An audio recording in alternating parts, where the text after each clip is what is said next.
Patricia Smith, Tom Troop,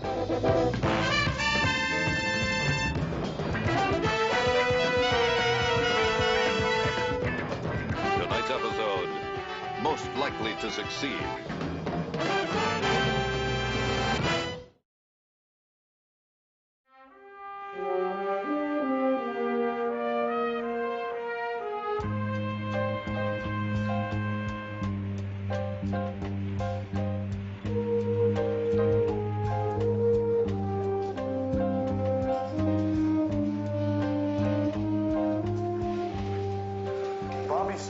From that locker, and you know it as well as I do.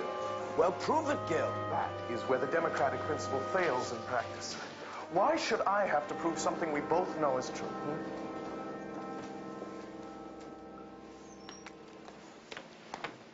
Bobby. Hey, so where do I stand? Oh, with your back to the wall. Oh, you're a laugh a minute, Guilford. And you're a thief, Bobby. Hey, now wait a minute. Hey, whoa, separate. You're not a thief. You're not a laugh a minute either. Oh, my gosh. I almost forgot. Mr. Hanna! Mr. Hanna! I was just on my way to your office when I saw you leaving. Our meeting was for 5 o'clock. You know what time it is now? Yes, I know. But there was a special meeting of the Honor Society, and I'm chairman. And you thought that was more important? Oh, no, it's not a matter of importance. It's just it was my responsibility, and the meeting came up suddenly, so... All right, Paul, I can tell you the same thing here I was going to tell you in my office. I'm going to have to fail you in chemistry. But you can't do that. You knew it was coming. But you said that if I did that special paper on colloidal suspensions, that you'd count that as makeup work and change the grade. That's right, and it was due last Friday. Last Friday? The 23rd, remember? But we had a debate last week on curriculum reforms, and I'm the president of the student... I turn in the final grades tomorrow, and you failed chemistry. I had to be there! You don't know how important this is to me. Please. Paul, I can't warned fail. you'd better start rearranging your priorities. I have nothing more to say about it. Remove those books from it. Yes, sir.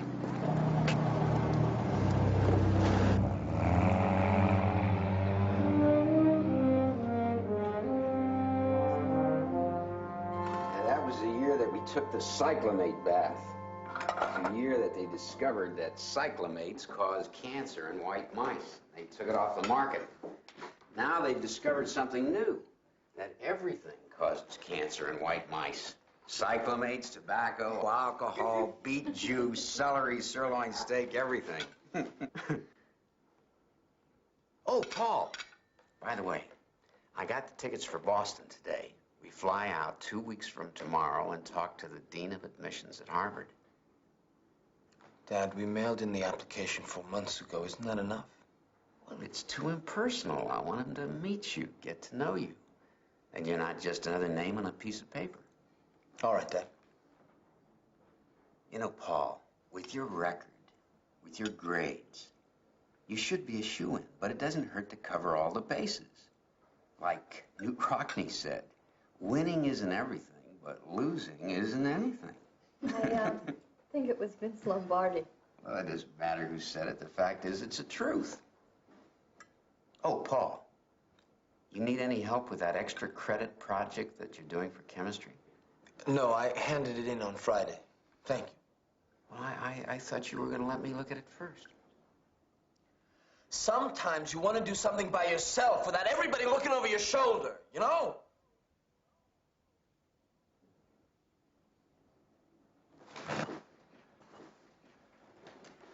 Excuse me, I have some homework. Daddy, why don't you leave him alone? You mind your own business, young lady. Vicky, you're a girl, and there's some things you don't understand. Oh, Mother, spare me the male chauvinist philosophy. It's not like the old days when a son grew up and went into his father's business. When your father retires or dies, he can't leave Paul his money because he spends most of it so he can live the way we do. He can't leave him his job or business. They don't belong to him. The only thing he can do is to teach Paul. Give him the benefit of his experience, his insight, his ambition. I can understand that, Mother.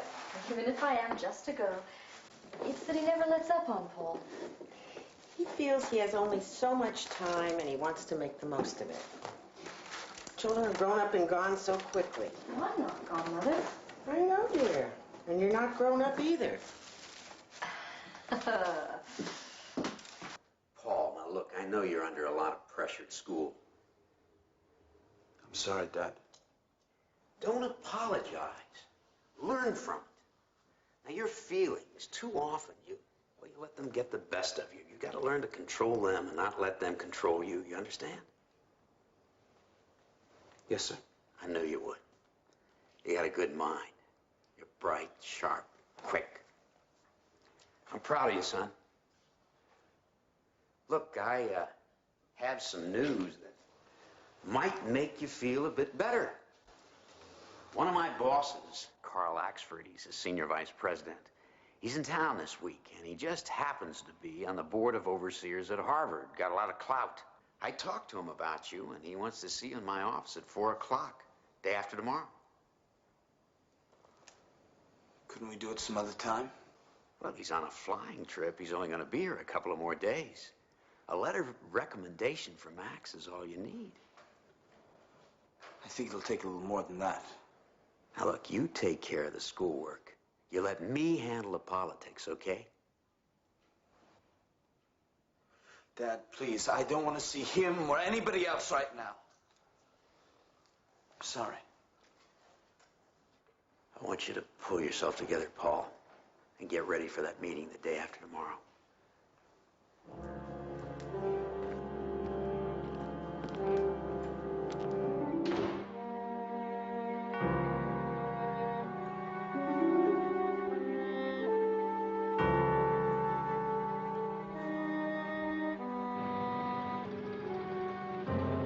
I'm not asking you to lie for me or change the grade or anything like that.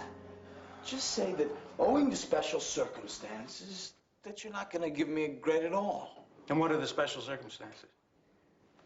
Well, for one thing, it's not fair. I said I was willing to listen, but not to that. Please try and understand.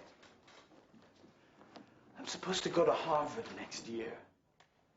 In 2 weeks, my father's taking me to Boston to meet the dean of admissions. Everything I've worked for the last 12 years will be meaningless because of that one grade. All the A's that I've gotten, all the extra work, what'll it mean? Nothing. Because of that one F. Paul, you knew all that when your grades started to slip. Harvard is Harvard because it keeps its standards rigidly high. It doesn't compromise. Oh, but sir, and neither do I. I'm sorry. How's this? You give me an incomplete. I'll go to summer school. I'll make up the grade. I promise. I can't do that.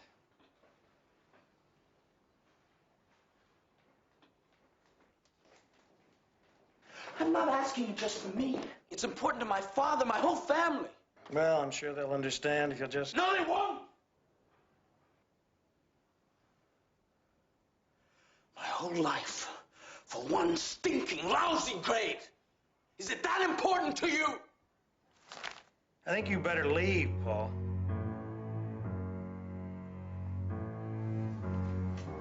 I'm sorry. I need your help. Please, please help me. Good night, Paul.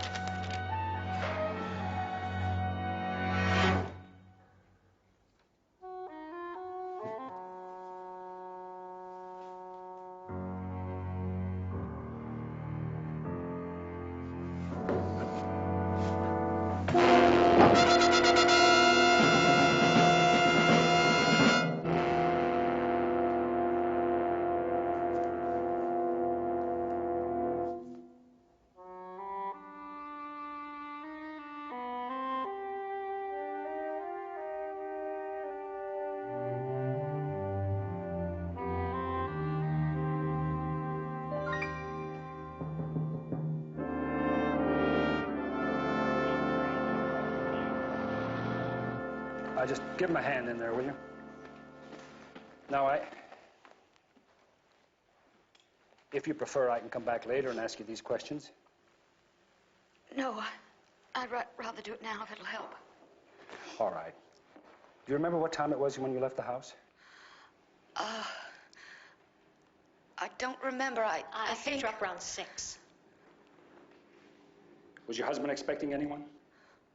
No. He was going to post the final grades for the semester. He never likes anyone around when he's doing that, not even me. Is there anything missing? I don't know. I didn't look. That's all right. Why don't you take a rest and I'll come back later. She'll spend the night at my house. Can I ask your name, please? Yes, it's Jane Roberts. I live directly across the street. Now, Lieutenant, I don't know whether this has anything to do with it, but we've had about 3 or 4 burglaries in this neighborhood in the last couple of months. Thank you very much. It could be very important. Find anything? What, in this mess? The rest of the house is as neat as a pin. You must have surprised the burglar while he was ransacking the place. The burglar hit him over the head and ran. No. This mess was made after the murder. See, we found papers on top of the body. When we took it out of here, there's nothing underneath. He was already on the floor when the mess was made? That's right. Interesting. What's Charlie got? Well, he thinks that's the murder weapon, but he hasn't found any prints yet. Well, whoever hit him looted this room and didn't touch the rest of the house. Why? Well, it could have been for money. There wasn't a wallet on the body. I'll talk to burglary first thing in the morning. Okay, I'll go out to the school, talk with his teachers and students. Charlie, first thing in the morning, please.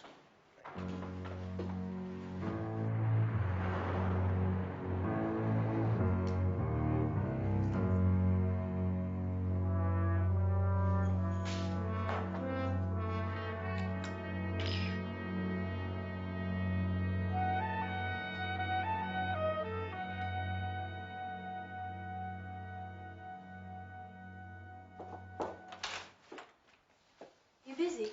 Oh, no, I was just getting ready for bed. Early to bed, early to rise, as Newt Rockney would say. Oh, I thought it was Henry VIII. Paul, I know Dad bugs you, but he really thinks it's for your own good. Yeah, I know. I mean, he has to work harder with you than he does with me. It's different with me. I'm a girl. Well, when'd you find that out? Oh, Mother explained it all to me tonight. You see, a girl has 2 chances in life, where a boy has only 1.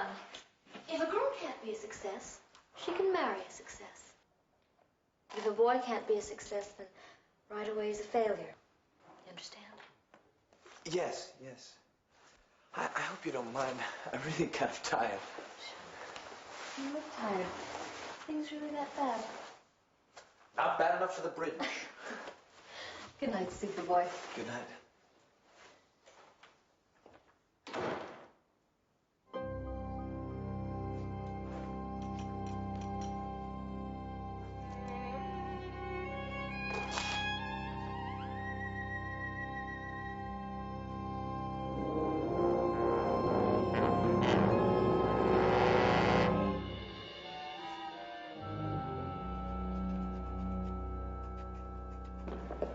I still have trouble believing it, Inspector. You always think of murder as something that happens to other people, in another world. When it strikes this close to home, it's frightening. Well, I understand how you feel, Mr. Gardner. I do. I don't think Tom Hanna had an enemy in the world. Good teacher. Good man. He was very fond of him. What about his colleagues, some of these students? No, I know them all, students and faculty. I can't think of anyone that's capable of murder. Well, almost anyone is capable of murder under the proper situation. Let me put it to you this way. I wouldn't want to accuse anyone. I'm not asking you to. I'm just hoping that if I could talk to some of these people, they may have heard something or saw something. Certainly, but I would appreciate it if you went about it tactfully. You see, most of the students here, they come from very wealthy, influential I'll try homes. not to upset anybody, sir. I suppose there's no way to keep this out of the newspapers. Well, it's, See, it might reflect in some way upon the school. I'm sure you understand. No, I I understand. wouldn't want people to think You see, it's really outside of my purview, Mr. Gardner. Sorry. Yes, I see. I understand. Good. I'll talk to you soon. Thank you. Yes. Thank you.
friends and no enemies.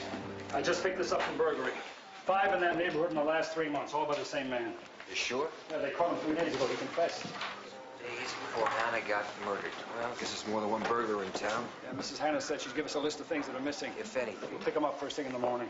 I gotta go back to the school tomorrow. I didn't get a chance to talk to all the students. You know, it's quite amazing how many people a teacher comes in contact with. All those people are not one single enemy. Yeah. That man must have been a saint.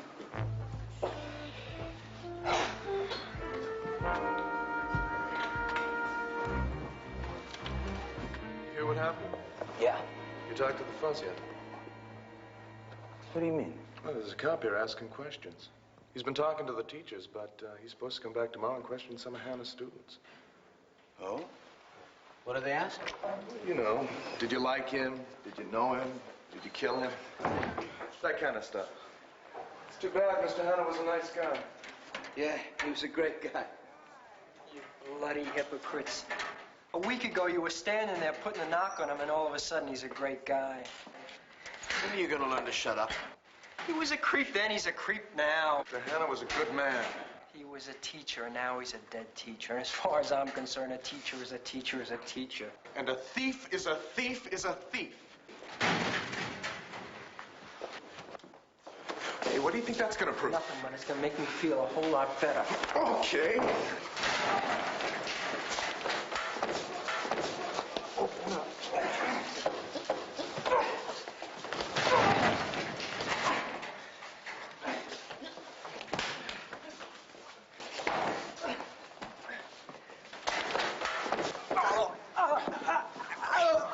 Feel better now? Yeah. Tell me how great you feel.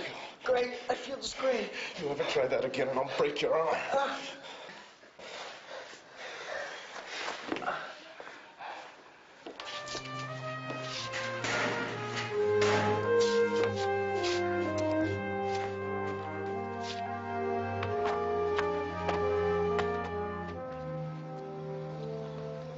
Try matching that. Dad? Yeah? I've been thinking about what you said, and you're right. It'd be terrific if Mr. Axford would write a letter for me. Hey, so you'll be there tomorrow afternoon at 4. Yes, sir. Good boy. Russell, did Yeah? Paul tell you? Tell me what? He's going to give the class day address. Hey! Mr. Gardner says the honor goes to the senior who's chosen most likely to succeed. I think you better work that into that conversation with Karl Axford. You bet. Great.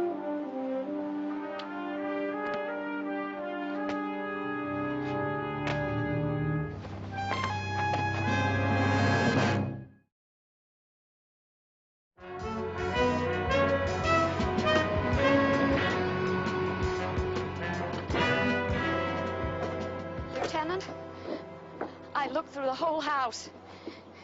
This is all I can find that's missing.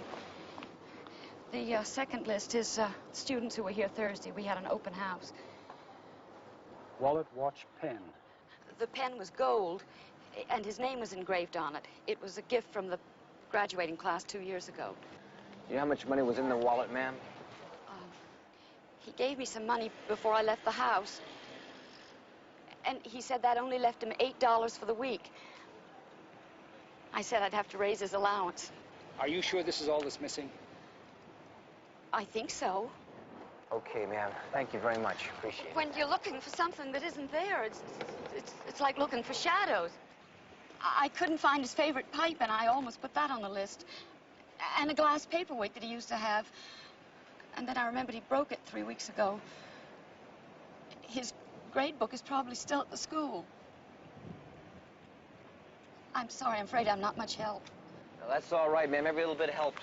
We appreciate it. Thank you. Thank you very much.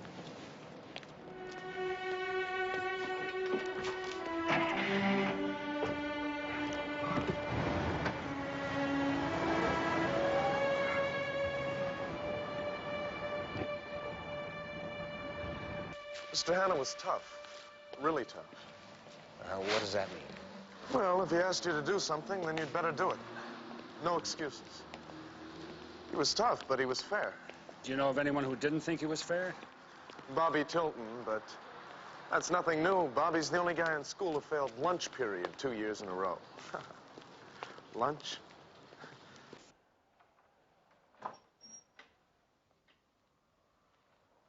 And as I said, we found the grade book in the bottom drawer where he usually keeps it. Did you ever see him use this pipe? All the time. Did you notice his gold pen? Watch? Not that I recall. Mr. Gardner, are there any students who have a tendency to, well, pick up things that don't belong to them? You mean steal? If you want to put it that way. Ted, most of our students have more money than they know what to do with. That's not answering my question. I wouldn't want to accuse anyone. Strictly between us. Well, there was some things missing from several of the lockers. A young man was brought up on charges before the honor committee, but there was no evidence. His name? Tilton, Robert Tilton. And who's the chairman of the honor committee? Paul Kincaid. You'll find his name on the list of Mr. Hanna's students. Paul Kincaid. Thank you.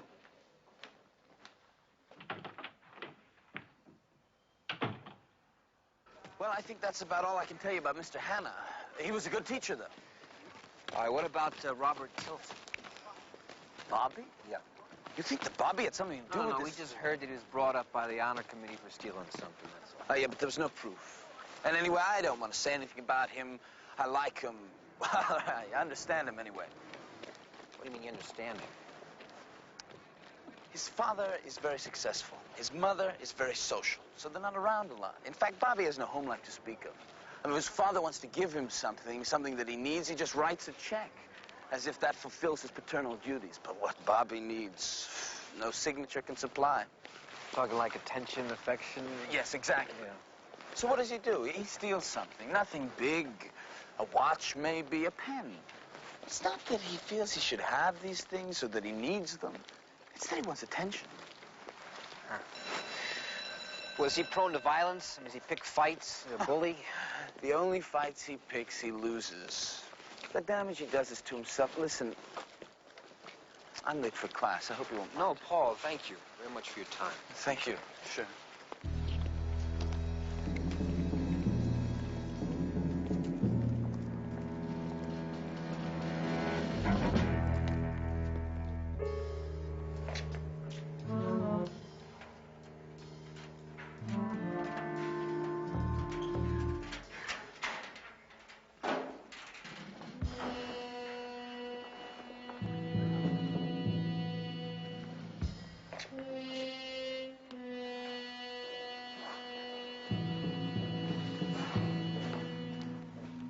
Bobby Tilton? Yeah. You gotta be the Heat. No, we're the police. Well, I hate to disappoint you boys, but I don't say nothing without my mouthpiece. Sonny, this is not the school play. This is a murder investigation. Well, why me? I mean, what are you coming to me for? Well, we heard you had a little problem with Mr. Hanna. Me? Oh, come on, he was a sweetheart. Well, if he was such a sweetheart, why were you failing his course? Who says I was failing? His grade book. Oh, what does that prove? I mean, if I killed every teacher who failed me, the city'd be knee-deep in bodies. May I take a look at your locker? Oh, sure, be my guest. So, Bob, where were you the night of the 12th? When was that? That was 2 nights ago. That was the night Mr. Hanna got killed. Oh, yeah, I was with Rosalie Powers. You were? Where? Hey, I wouldn't ask you that. Where? We're in a cabana behind a swimming pool. You want to know what you're doing there? No, that's okay, thank you. You find what you're looking for? No. Thanks for your cooperation. Sure, see you later. Take care, Bob.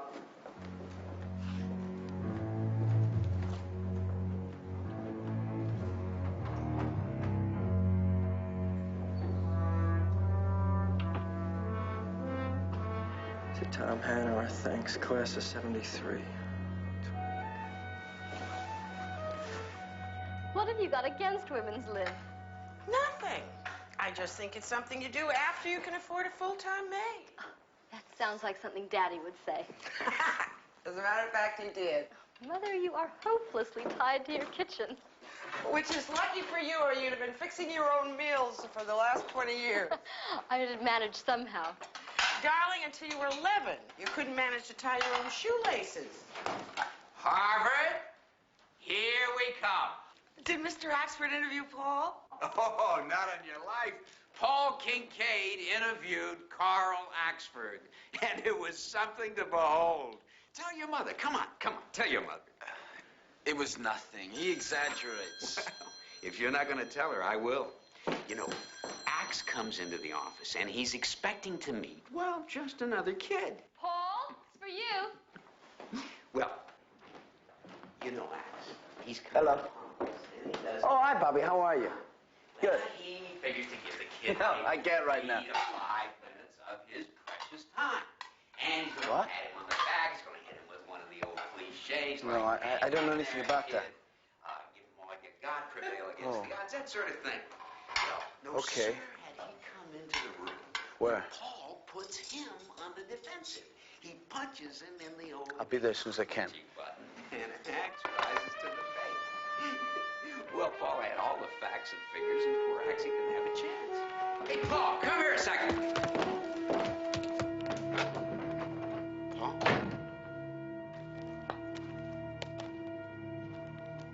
All I know is that somebody planted this in my locker.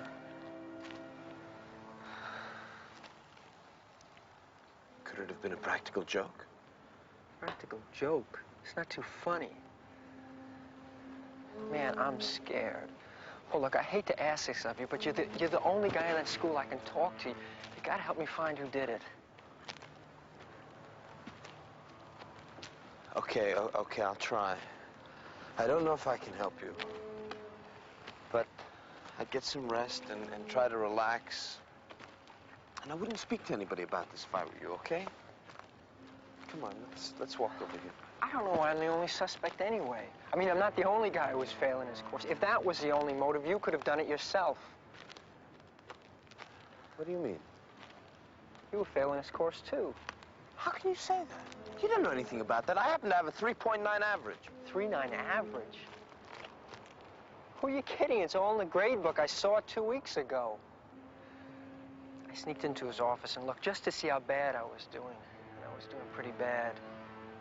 There was only one consolation. I got to see your grades, and you were doing just as bad as I was.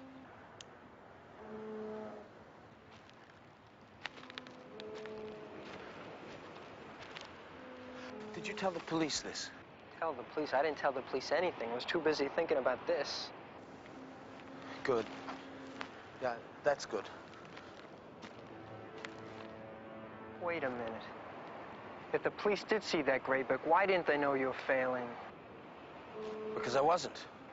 Paul, you're lying to me. No, I'm not. You were standing next to that locker when...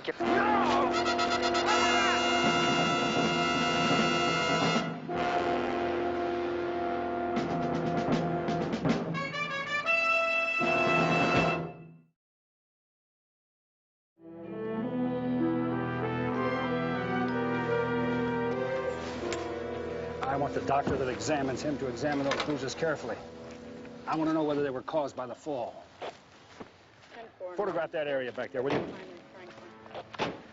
How is he? Bad. You talked to the mother? Yeah, she says he went to go see Paul Kincaid. Then Paul calls an hour later from the school wondering where he is. She wasn't worried? Well, that's what's so weird. She acted like he was some stranger living down the block. They found this in his hand. So what do you think? I think the world must be a terrifying place for some teenagers. Are you the officer that found Bobby? Yes, sir. I noticed the car and there wasn't anybody around it. So I thought it was stolen and abandoned. So I took a look around and found the body lying over at the foot of the cliff. Do you see exactly where he went off? Yeah, I marked the area off, kept everybody out of it. Would you show us? Sure.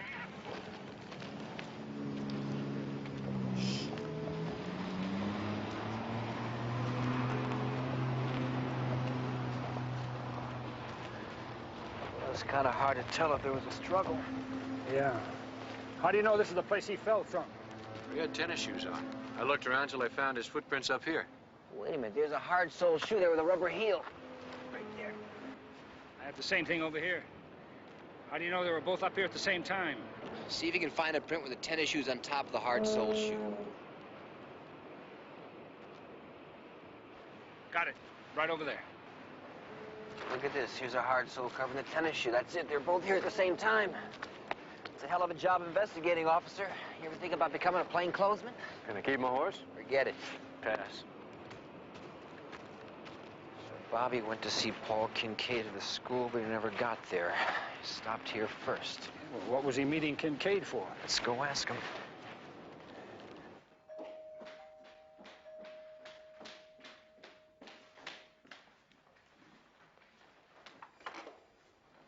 Yes? I'm Lieutenant Stone. This is Inspector Keller. Is Paul at home? Yes, of course. Come in. Paul, there's someone here to see you. Coming. Kind of cute. What time do you get off work?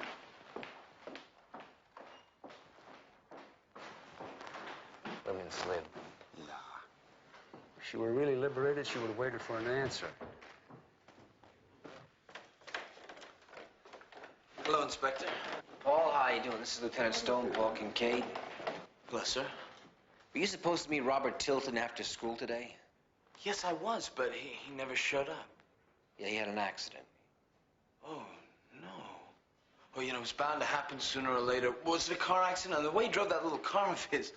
No, it wasn't his car. He fell off a cliff. Oh, I'm sorry to hear that. Well, why were you meeting him in school? Didn't he tell you? No, he's unconscious. Well, I don't know. You see, he called me and said that he had something he wanted to ask me about, some advice he wanted to ask me for. You know what?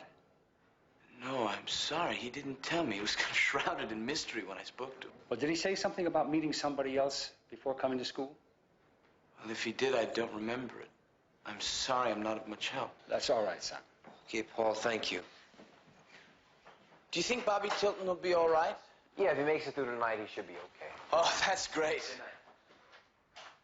It's great.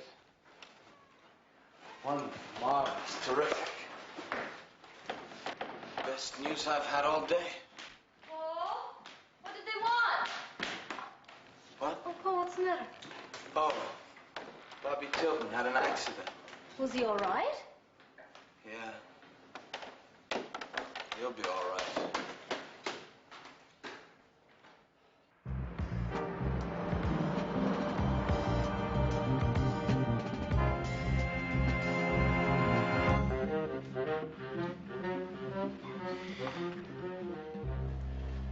Now, what time did you get in this morning? Early.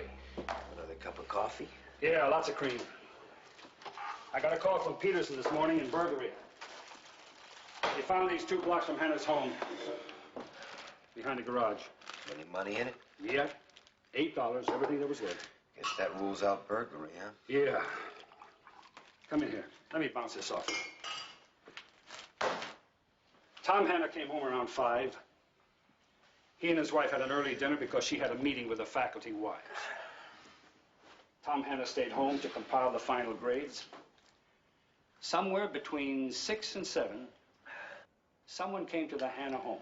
But they were admitted because there's no sign of forced entry. Yeah, someone Hannah knew. Bobby Tilton. Another student, friend, relative. Somebody. Now, this somebody killed Tom Hannah and went to a great deal of trouble to make it look like burglary. He stole his watch, wallet, fountain pen. Which we found on Bobby Tilton. Right. Now, why did he throw away the watch and wallet and keep the pen? The pen had Hannah's name engraved on it. Must have had some use for it. What? The pipe and the grade book are still at school.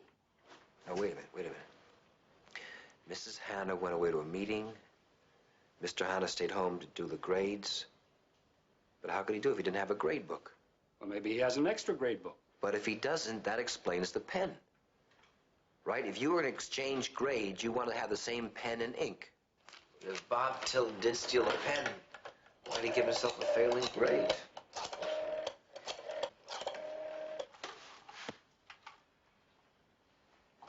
Mrs. Hannah, Lieutenant Stone, I'm sorry to trouble you again, but I need some more information.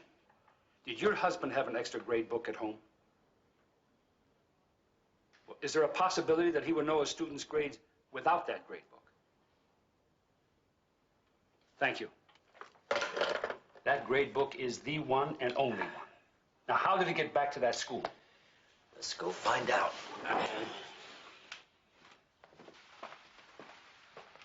Polymerization is the joining together of a number of molecules of the same kind to form a single larger molecule.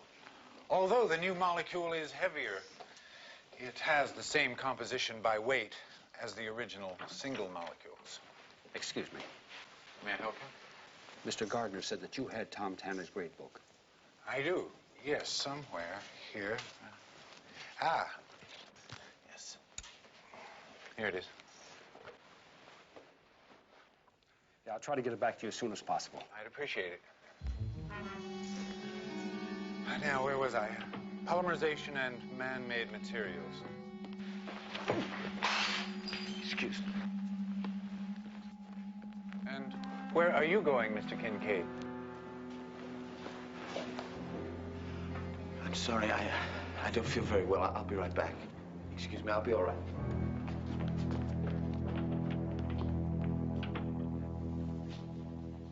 Mom, how does it strike you for a title? A juxtaposition of spatial incongruities in the works of M.C. Escher.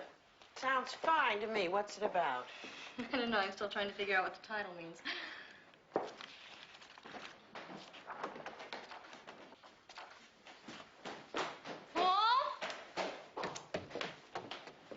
Paul, buddy, I need your help.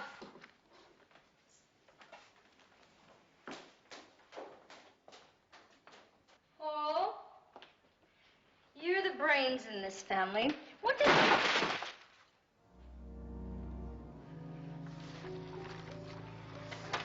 Good grief.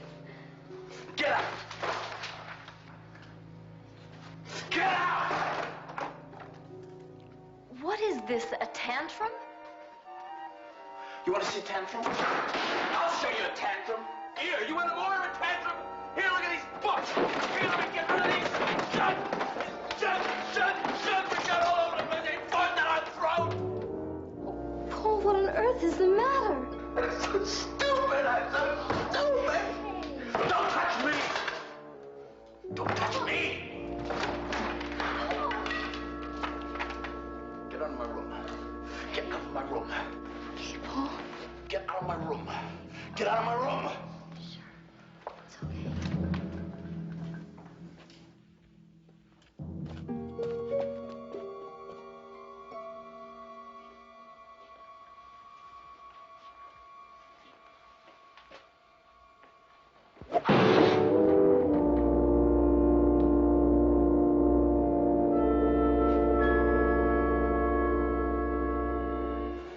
According to the lab, use a simple reduction agent, possibly a household bleach, change his grades from failure to an A. Never mind all that. What's his name? Kincaid. Paul Kincaid, yeah.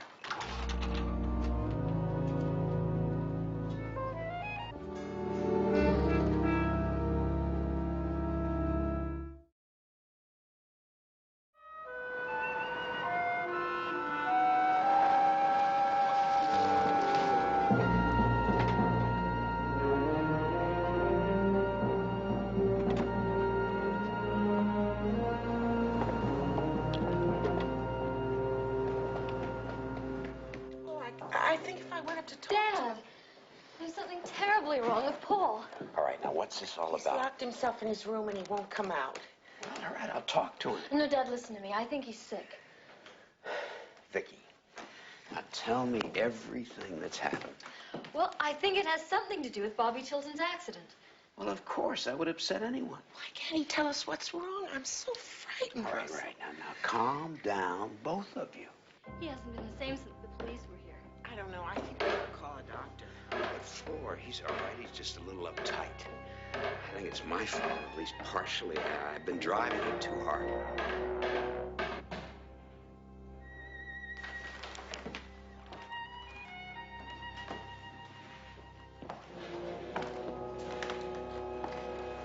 Paul?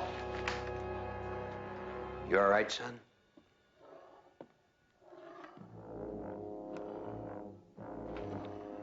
certainly did have us going. You know, Paul, that if you've got any problems, you can come to me with them.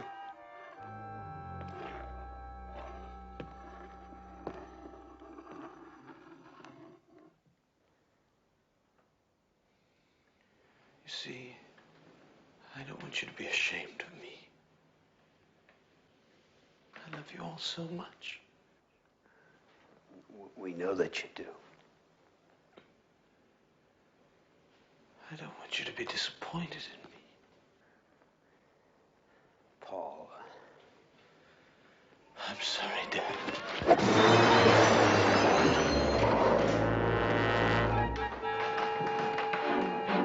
What's the matter with you, Paul? Now stop it! Don't get back. I said stop it!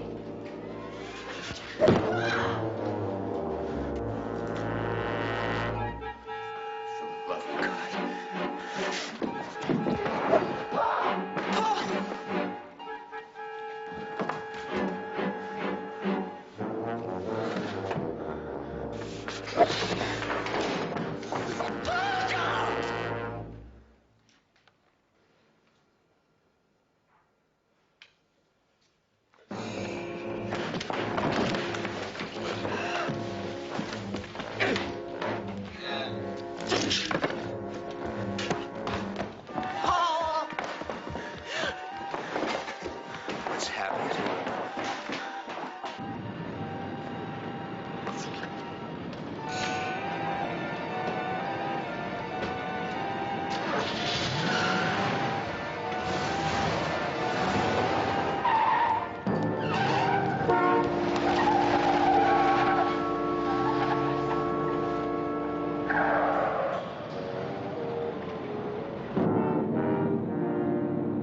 How long ago did he leave? About 20 minutes. Now, which way was he headed? North. Did you get a description of the car? Put out an EPB. My son is not a killer. He tried to kill you, didn't he? I don't think he would have. We have reason to believe that he killed Tom Hanna and that he pushed Bobby over that cliff. Now, if your son wanted to hide from someone, where would he go? Come on, think of some place, any place at all. The first place that comes to your mind. The bridge. The bridge? It was a private joke. When things got really tough at school or here at home, if they really got bad, there was always the bridge. I know it's only a hunch.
Where is he? Down at the point. Did you try talking to him? I tried. Nothing. I started to reach for him once, but he nearly went over, so I backed off. Let me try talking to him. I think he'll remember me. Just be careful.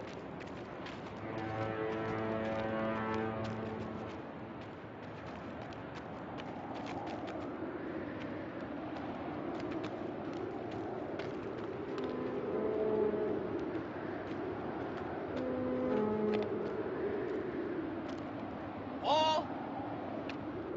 You remember me? Well, I talked to Bobby's doctor.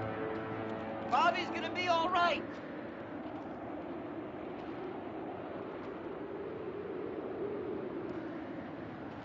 Pretty cold out here, isn't it?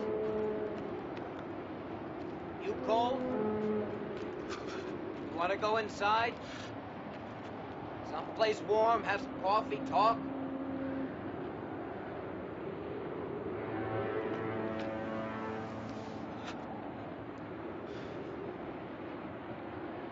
Listen, Paul. You're a very talented young man who's got his whole life ahead of him. Now, I know you can't see it now. But, well, it's like a movie. If you leave during the bad part, you'll never know if it's going to get any better.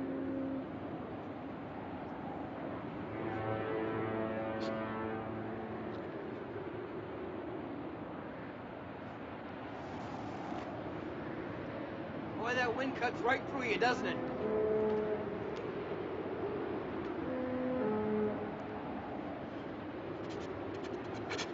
How'd you know I was up here? Vicky told me. Vicky said that you two had this private joke that when things got really bad, you came to the bridge. She cares a lot about you, Paul. So does your mother and father. I failed them. But they love you. I tried to kill them. But you didn't hate them. You were only afraid they'd be disappointed in you. That they'd be upset with you, but they love you, Paul. It's not gonna do you or them any good if you jump. So just come on back, give them a chance to help you. I failed them! I tried to kill them! And now I can't even jump!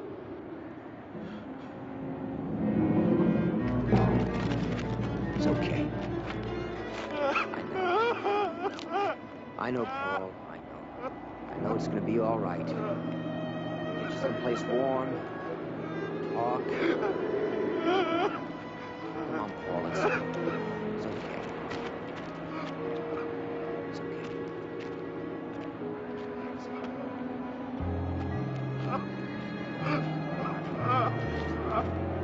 gonna be okay, I know. All right, back off. Everybody just back out.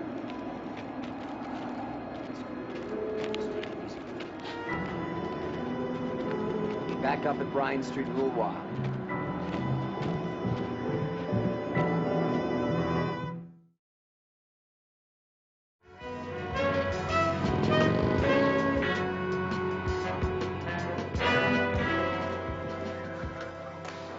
Where have you been? I was expecting you for an hour. I said I'd take him someplace. Have a cup of coffee, talk. That's what I do. Where is he? He's downstairs being booked.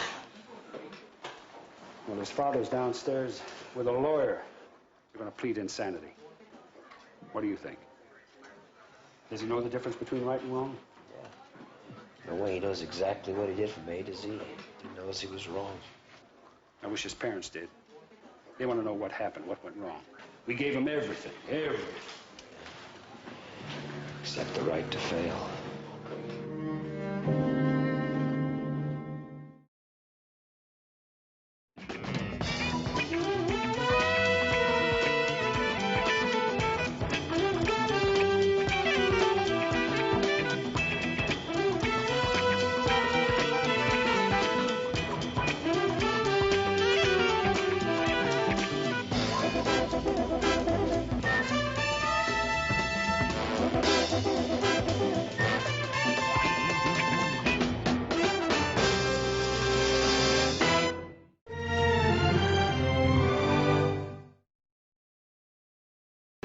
John Milford. Special guest star, Harry Gardino.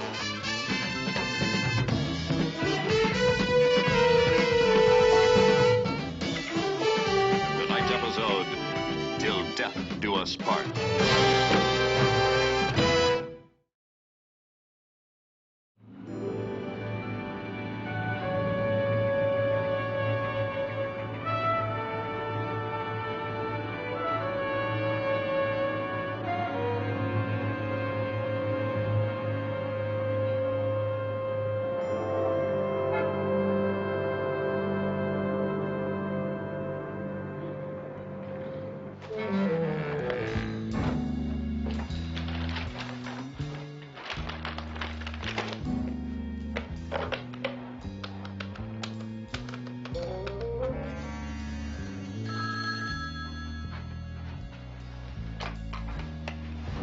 City Zoo.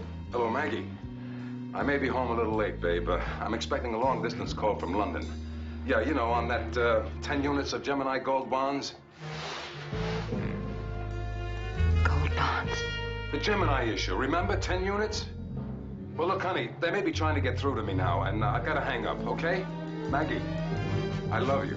Yeah, I love you too. Oh, my God. Oh, my God.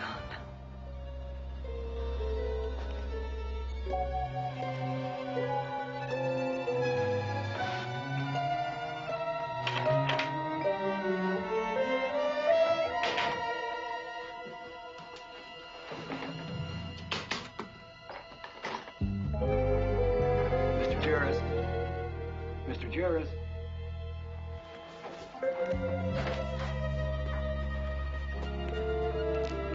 Mr. Jarris?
Stinky had me climbing the walls.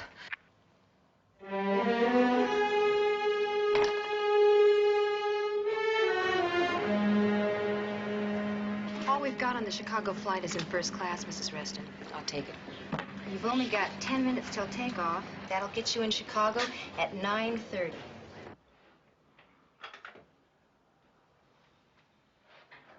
You know, she split before we got here. Must have been in a hell of a hurry because she left her link. What about the safe? The safe's empty. What's your pleasure? The house. Burn it. Anything else? Find her. He says to burn it. It's a nice place. It was.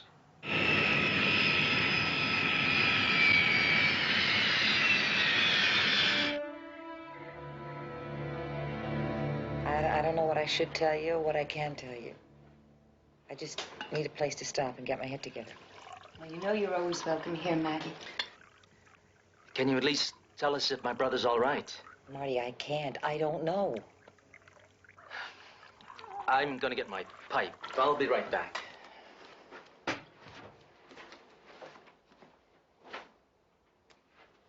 Look, just relax and don't think about anything, Maggie, okay?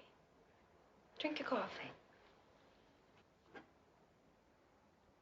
Hey, when was the last time you ate something? Well, I'm gonna make you some eggs. Thanks, Ann.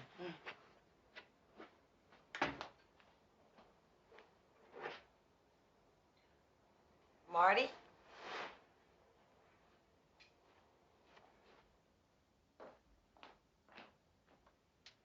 She's here. You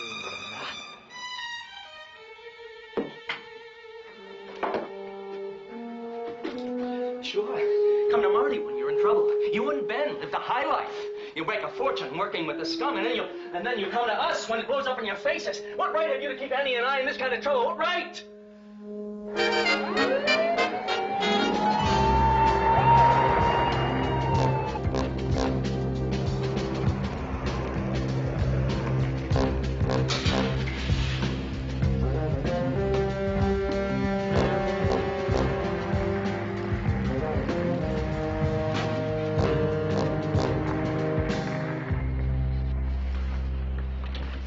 Let's go.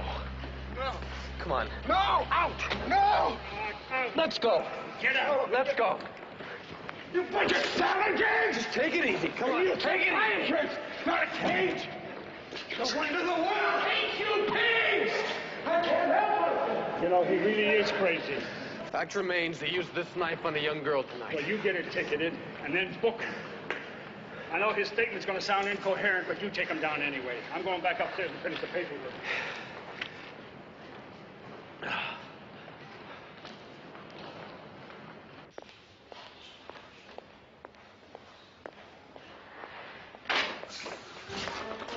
Mike Stone? Yes. Maggie Jarris. Ben Jarris is my husband. Does that mean anything to you? No. Is there something I can do for you? Yeah. You can keep me alive and help me nail the people who killed my husband.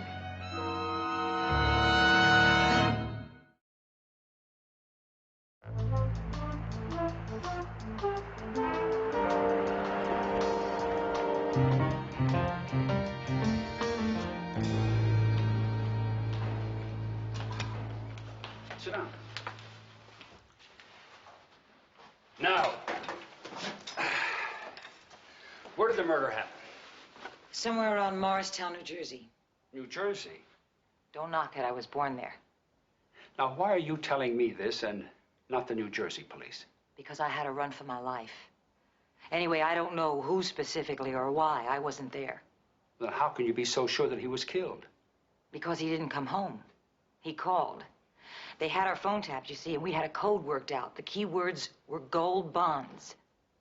Gold meant lay a false trail to Paris. Bonds meant big trouble. Look, it's almost 3:30 in the morning. Tomorrow I'll put out a missing persons... Listen, to me, he's dead. I know it. That's how they operate. Who are they?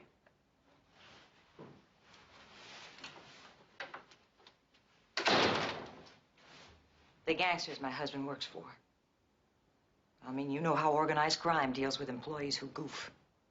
Can you give me names? Oh, sure can. Leon Kober, Herman Small, George Anselm. Any one of them could have killed him. You see, my husband is a lawyer and financial consultant.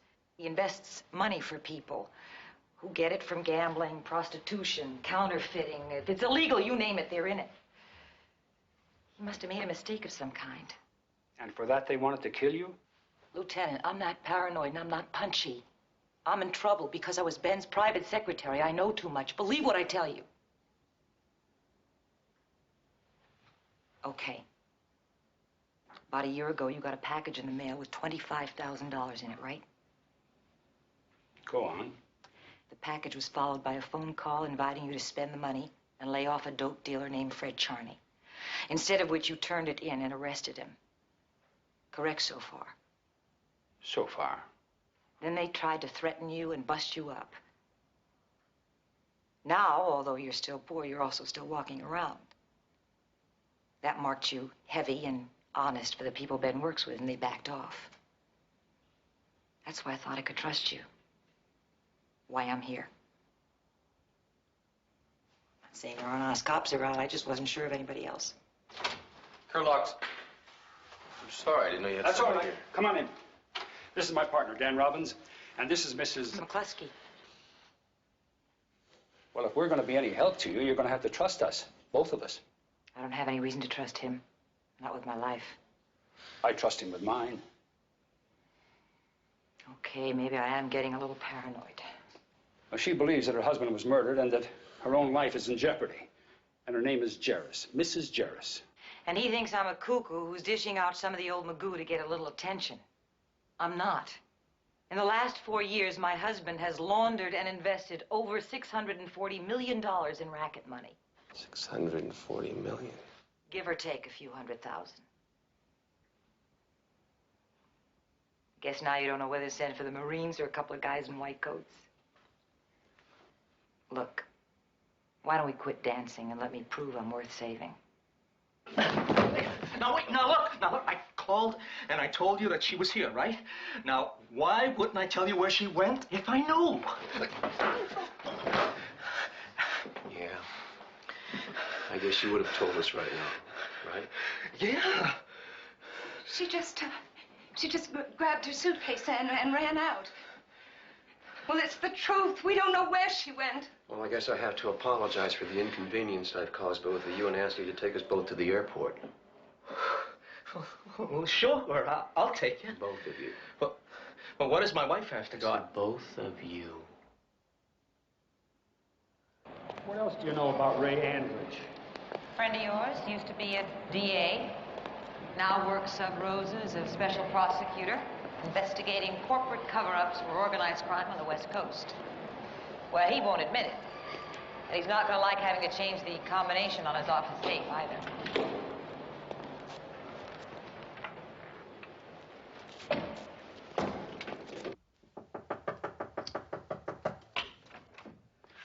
Mike, I just want to ask you a question, Ray. At 4:30 in the morning? That's what you get for having an unlisted telephone number. Does this make any sense to you?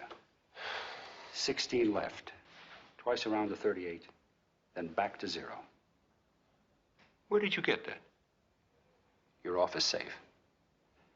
Yeah, but where did you come up The better with it? question is, where did my source get it? I'll call you in the morning. It is morning. Later. Go back and get some sleep. How can I get some sleep when I know we've been blown? Find the leak.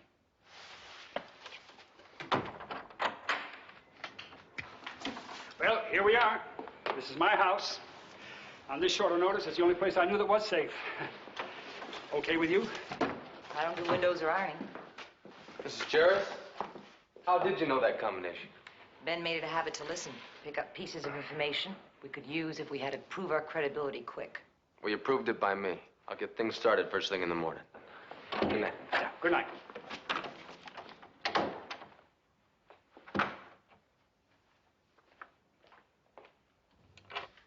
Yeah, you really are an old hand at this, aren't you? Believe it. Look, nobody knows you're in San Francisco, and nobody knows you're here, so why don't you accept that fact, and maybe you'll sleep better. I plan to do that if I don't pass out first. Where do I sleep?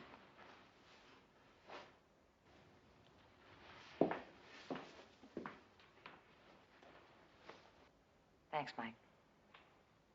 Oh, and the only thing to do with me in the morning is stay clear till I've had my coffee. Good night. Good night.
What time is it?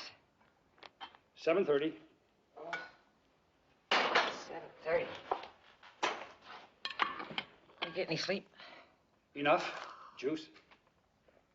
Would you mind if I cook the eggs? I'd like to get even with you for this coffee. So, whose room did I sleep in, or shouldn't I ask? Well, that was my daughter's room. Oh, yeah, I saw a picture. Pretty girl. Ben wanted kids. I couldn't have them. Damn shame. Hope you like scrambled. Fine. I'm trying to start talking to you, Mike, and I'm not making it. Why don't you ask me some more questions? We can do that later, Mrs. Jarvis. Mike, I've slept in your house, I've knocked your coffee, and I'm cooking your breakfast. I should at least be Maggie by now, no? All right, Maggie. So, what happens now? First, we'll pump you for all the information we can get on mob infiltration into San Francisco. And since I think it's important information, important enough for the federal authorities, I placed a call into a federal attorney friend of mine. You sure you can trust him? Okay, Mike. I don't handle fear and panic very well. I'm trying. Wish it would rain. I always hang together better when it's raining. So what about this federal attorney? He'll take you into his custody and get all the information he can. And then you'll just have to make a deal with the government. You might go on trial, or they can give you a whole new identity. Maybe even a new face if you wanted it. After that, it's all over. I won't last that long. Don't worry. Take it easy. Just my partner.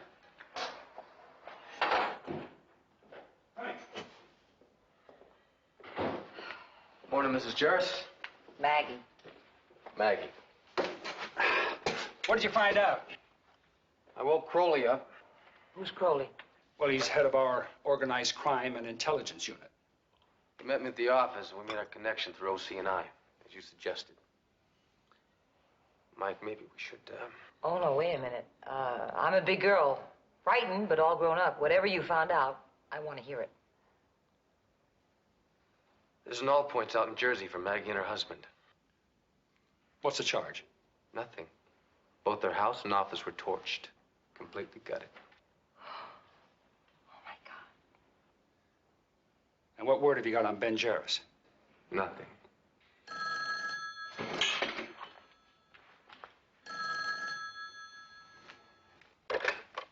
Hello.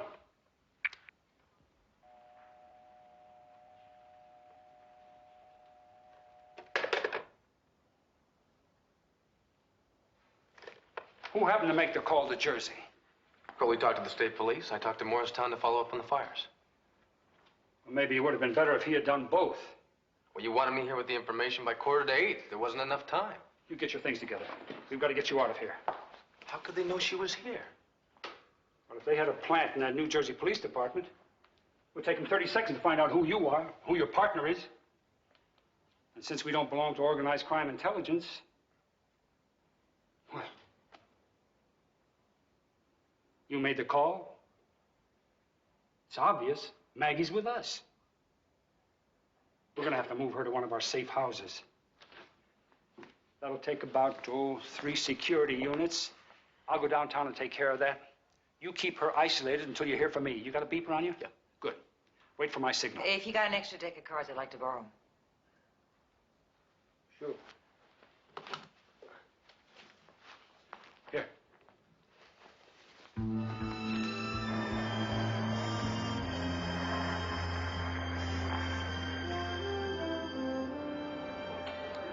Got anything on Ben Jarvis? Zip. But we did find out something. We got some static about some high-priced hitmen converging on the area. Figures. See if your contacts can get us names and locations of all the imported talent. And listen, Ed, there's got to be a tight lid on this one. Need to know basis only. Including my staff? And mine. Once you interrogate my witness, you'll know the reason why. Lieutenant, telephoto just came up for you. Oh, my God. Now do you buy my tight lid? You got it. Thanks a lot. How scared do you think you'd get if you knew somebody out there wanted to kill you?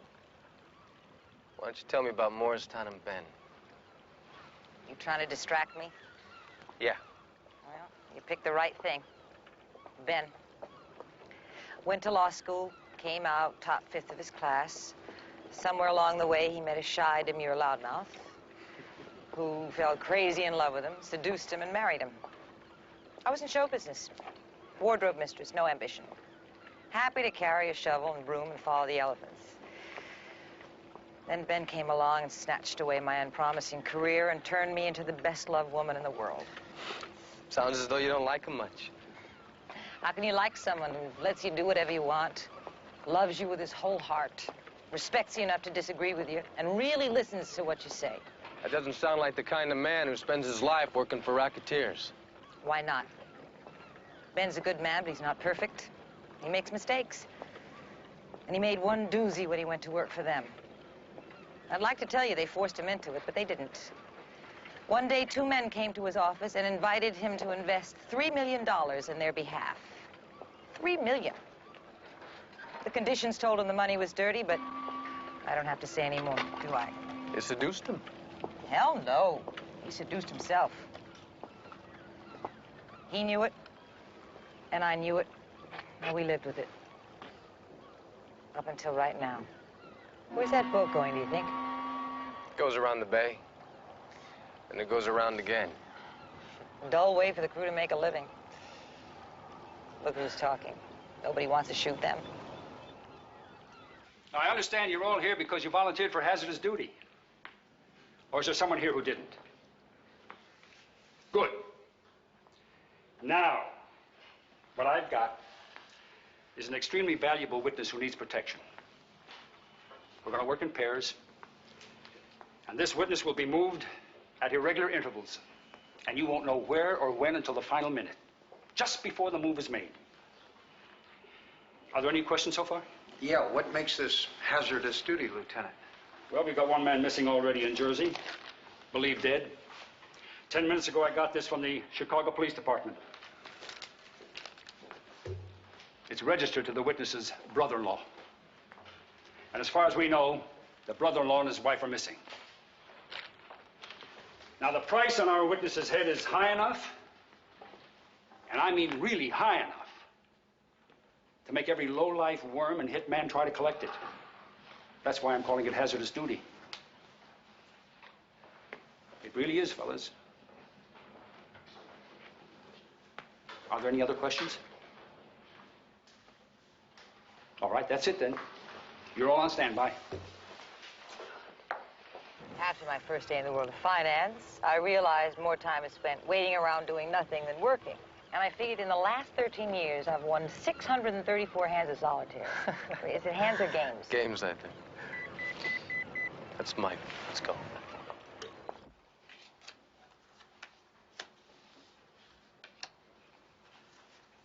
These are pictures of the local pros who might be involved in this. This group is of the hitmen who came into town yesterday. There probably are more. I don't recognize any of them. I don't either. Homicide Stone. Mike, this is Dan.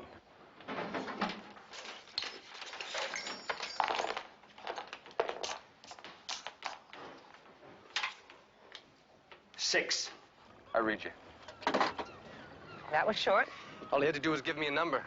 Hey, you booked the numbers? I'll play 862 for Buck. No, this is a key number. Each key is to a safe house. He said 6. We'll meet him at number 6.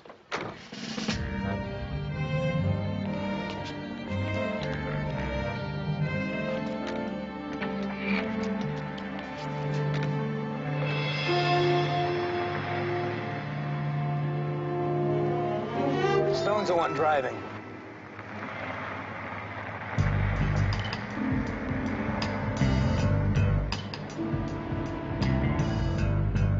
How much does it cost?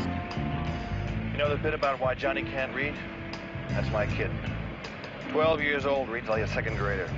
Now I gotta hire a tutor for him on my salary. And there's a car following us. Better make sure.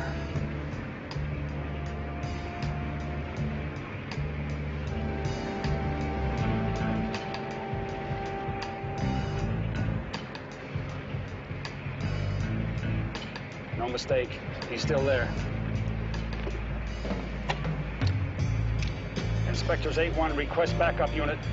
Any unmarked car within the vicinity of 8th and Charles. Proceeding west on Charles.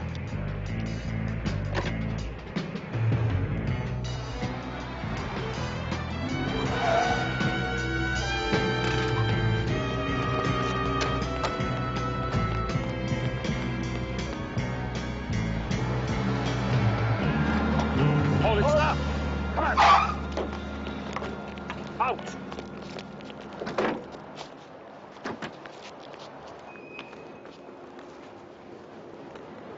Where's your wallet? What's your name? What's your name? All right, take them both in. Then report to Lieutenant Crowley. Tell him I picked him up for vagrancy. He'll understand. Take him in. Come on, let's go.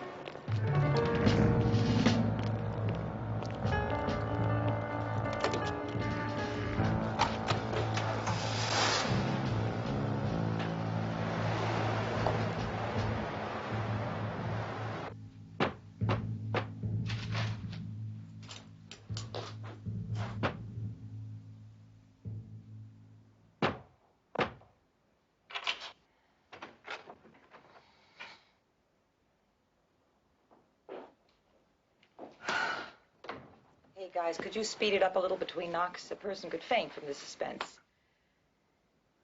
What's the matter? You heard something about Ben? No, it's nothing about Ben. It's your brother-in-law and his wife. Now, you said you wanted the cards straight up. I know it's rough, but...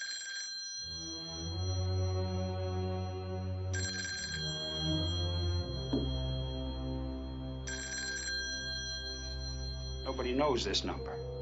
Could be the phone company or a wrong number. Or I got suckered. There were two unarmed apes following us, easy to spot, too easy. We busted them, and then I came straight here. That was my mistake. There could have been a second car. Why don't we answer it and find out? Oh, there's no need for that.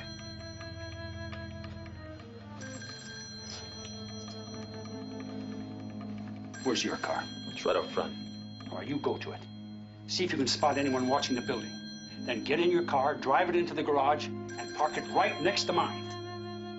If anybody's watching this building, they're gonna have to guess which car Maggie's gonna be driven out in. I want you two to check out the garage. Here, start my car. I'm gonna give you a 30-second lead.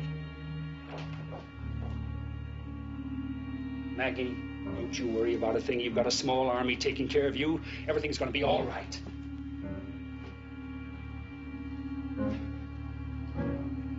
Maggie? Folding up like a wet tissue. What's the matter with me? Wet.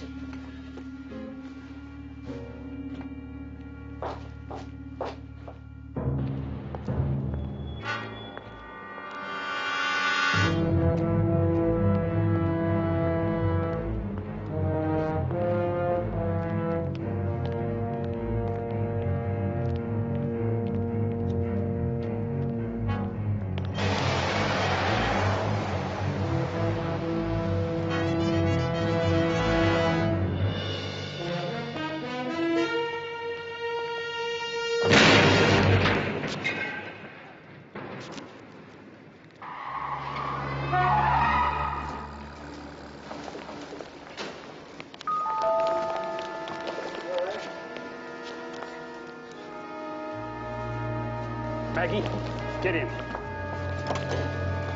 Lie down.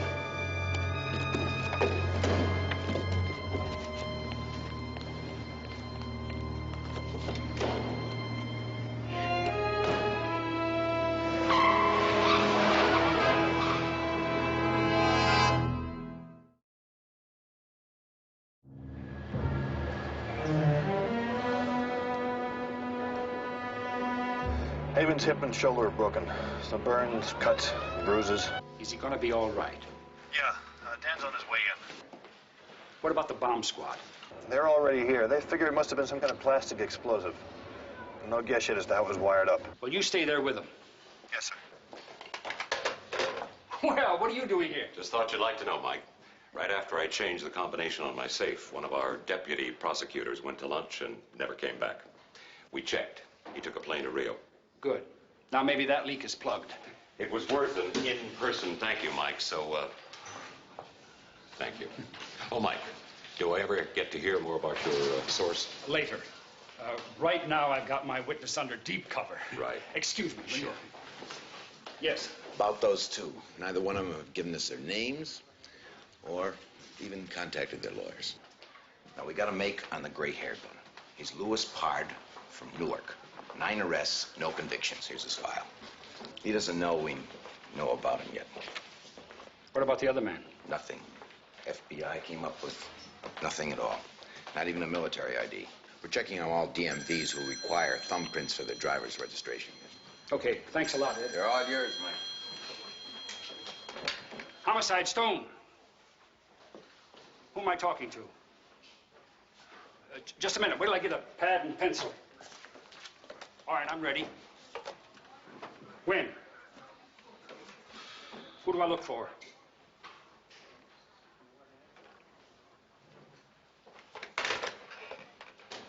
Now, that was someone who says he can tell me everything I want to know about Ben Jarris. Wants me to meet him at 3:30. You going? That depends on what we can get out of those two guys first. Come on. All right, bring him in here. You take one of them and I'll take the other one.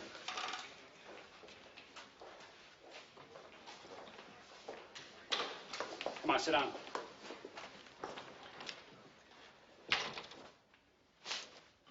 Well, I understand you've got a couple of big secrets, like who you are and where you came from. I'm not sure what your routine is, mister. Maybe you can help me. Are you trying to convince us that you can't speak? Is it that you can't hear or speak? That's a no-no. I'm opposed to garbaging up the air any more than it is. Now, why don't you just tell me your name? No answers to the questions. All right. Maybe I can help you. Your name is Lewis Pard, and you came from Newark.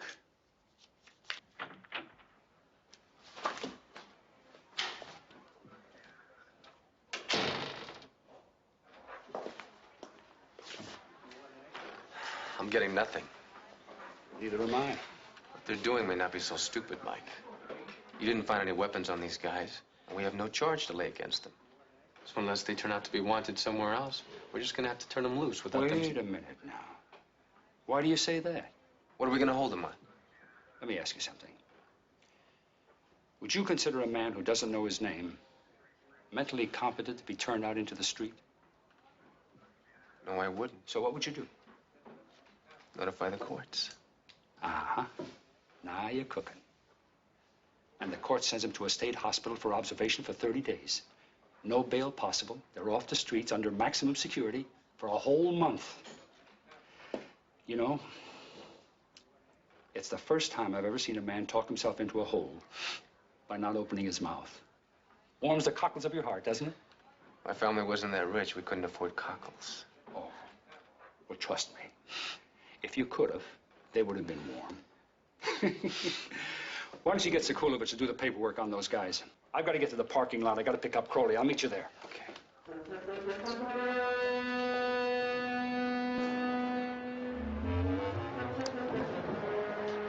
Which one, Bob? Oh, this is your car, Lieutenant. Good, thanks. Now, wait a minute. Do you have another car ready to go? Anything wrong with this one, sir? No, nothing's wrong. I just wondered if you had another one ready to go. Sure, any one of these. Take your pick. They're all tuned, ready to go. I'll take that one. Sign me out for that one over there. Yes, sir, Mom.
That's Ben.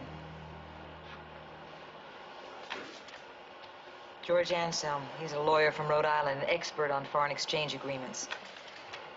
Where'd you get these pictures? The Bureau. Ben, George, and Leon Kober. Only times Ben and I ever saw Leon was when there was a lot of money involved.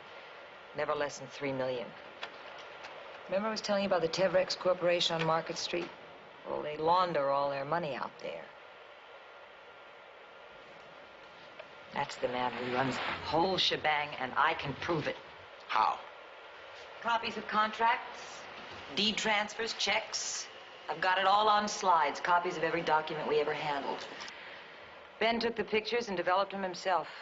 The originals are in a vault in Switzerland. Where are your copies? In my purse. Copies of those would be a big help, Mrs. Jarvis. That's why I brought them. Herman Small, Canadian timber broker. Only his next move is to acquire hotels and restaurants in San Francisco.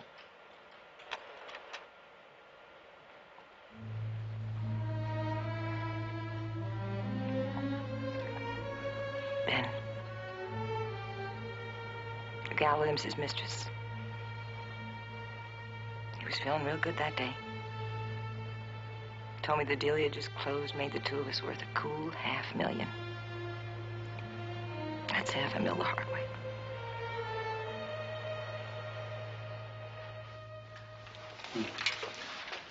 Well, judging from what you just told us, in terms of what we know, you just saved us 5 years of tough investigation. And I doubt if we could turn up half that much even then. I want them all in jail. Maggie, I'd like it if you turn those slides over to him so that he can have copies made. I gotta have them back. I'll get them back to you in an hour. Okay?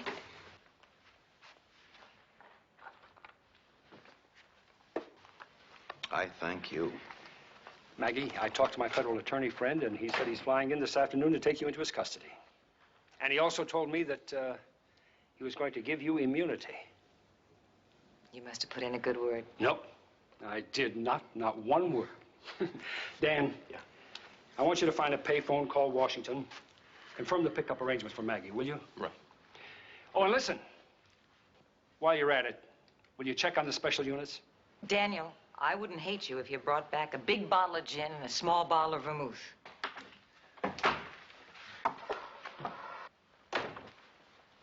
Well, where are you going? 616 West Grover Avenue. What's there? A man is there who says he can tell us everything we want to know about Ben. I'm going with you. No, no chance. Why not? Because I think it's a setup. I just don't know what kind. And I've already pulled one boner. No, you stay right here. No sweat, Lieutenant. Myra and I are wide awake. I'll make sure you stay that way. Keep the door shut and your ears open. Mike, no matter what happens, you tell it to me straight. That's our deal. I'll be back as soon as I can.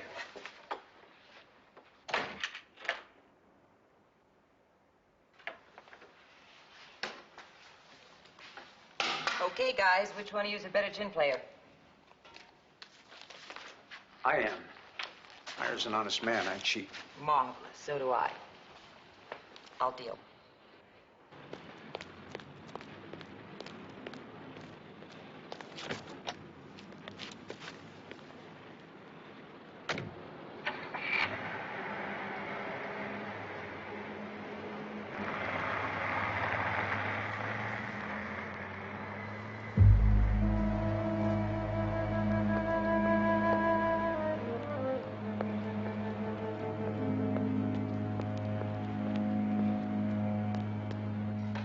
To throw an ace.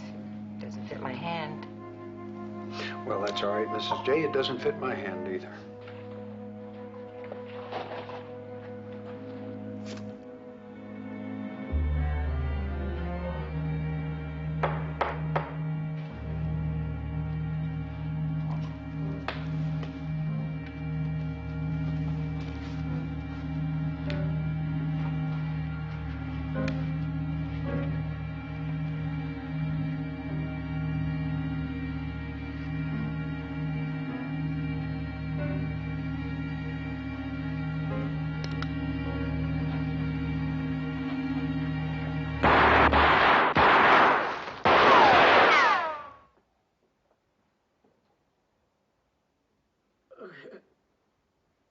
I'm hurt. Please help me.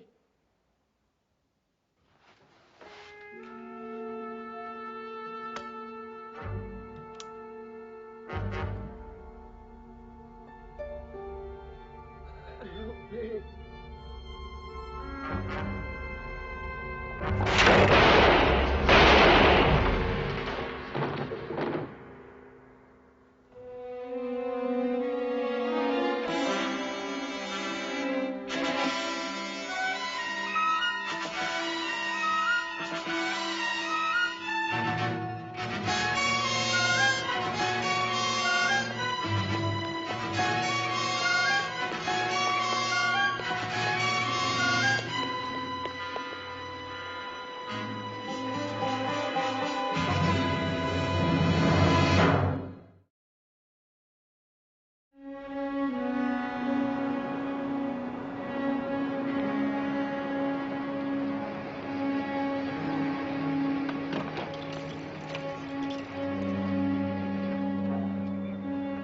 Inspector 8-1 to all special units. I am at contact point. Be alert.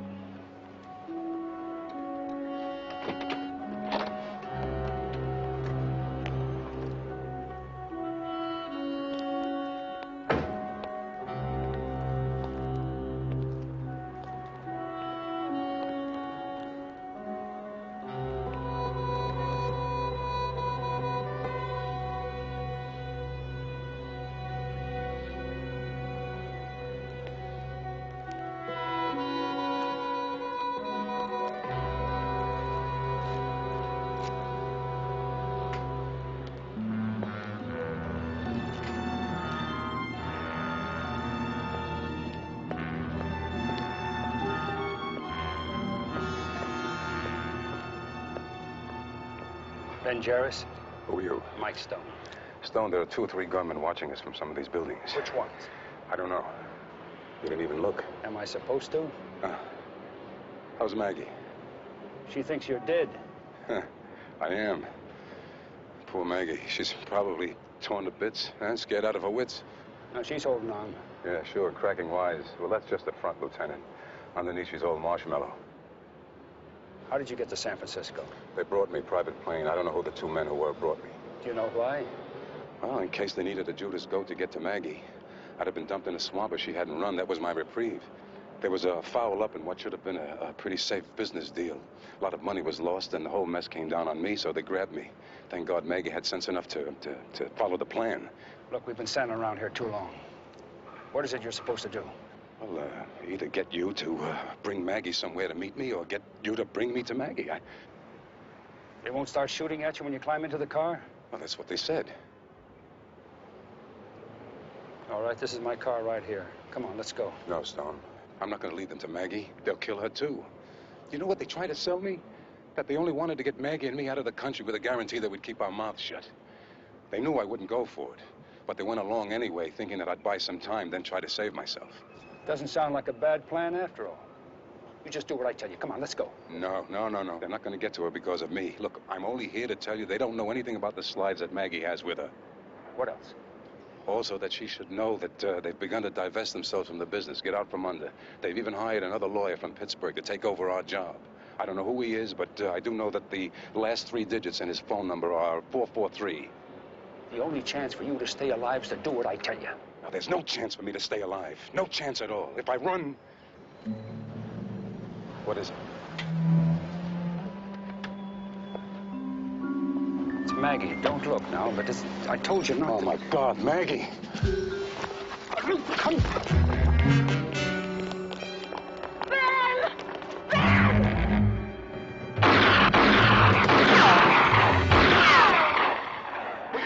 Dear God, Ben! Ben! Wait, Eva. Ben! Calm down, I said. Take it easy now. Take it easy. I'll get him for you.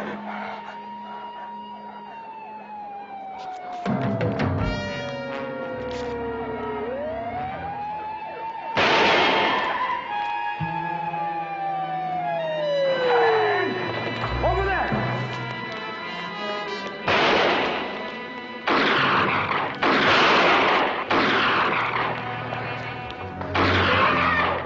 Maggie! Maggie!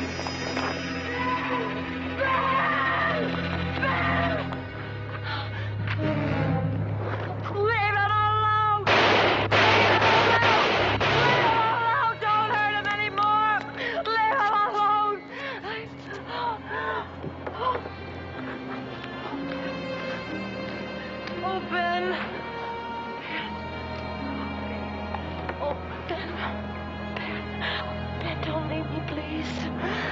Please, babe. We got $500,000. What good's it gonna do us now? Please don't leave me.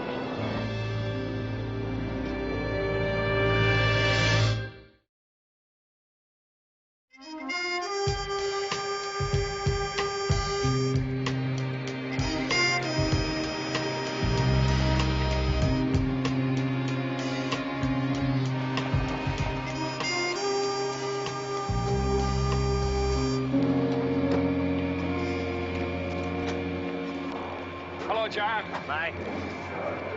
Maggie Jarvis. John Mandela. Okay. And my partner, Inspector Robbins. Well, whenever you're ready to go. Go where? Washington, D.C., okay? Well? Oh, with John and his people, you'll be well protected. Better than well protected. When it's all over, you get a new name, a new identity. And plastic surgery. Sure, I know the whole McGilla. Come on, Dan. Odds are it won't last long enough to need a new name and face. No, don't say that. I've known John for a long, long time. My buck says that you're wrong. You're asking me to bet against myself? And I only bet on sure things. Am I on? Sure. A year from today, Mike, if you get a buck in the mail with no return address on it, you'll know I made it. And I'll tell you how I'm going to collect if you lose. If I'm not around, then you take that buck and buy yourself a very dry martini with it. And as you're drinking it, remember that even if it's the worst martini ever made, it's a damn sight better than your coffee. Deal? Deal. Well, this is it. Maggie?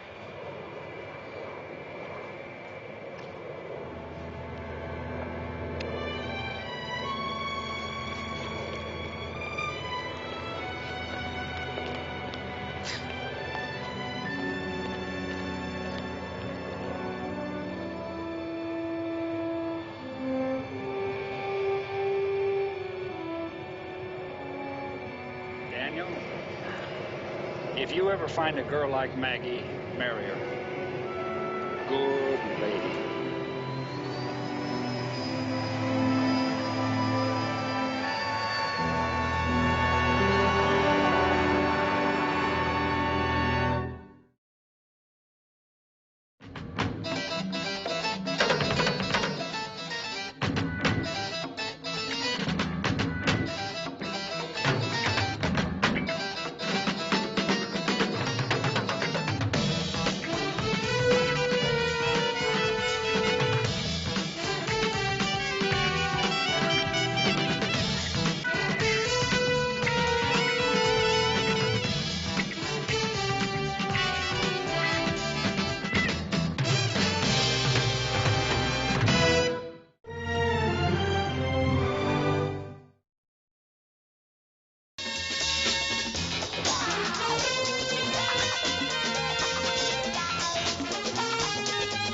Tonight's episode, The Year of the Locust.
Ready? Yeah.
This is security in the west building.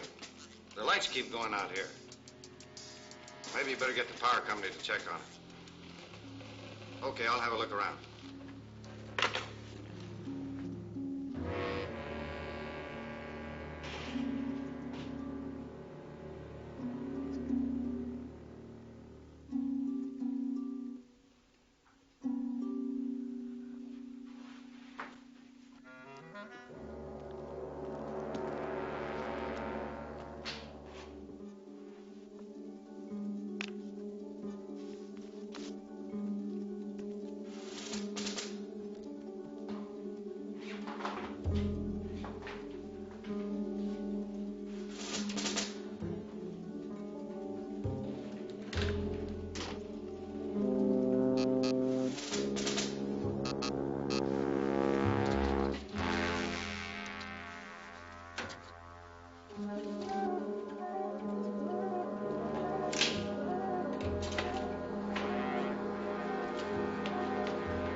Right there. Hey.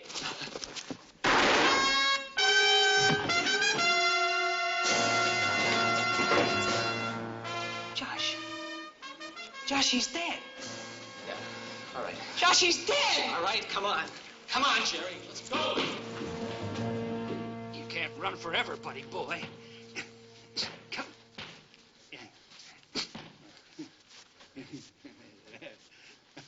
Come on, get off your bicycle. Come on. Stick and move, that's all you old men know. Old man, I'll give you, old man, you backtrack and tap dancer, you. Come on.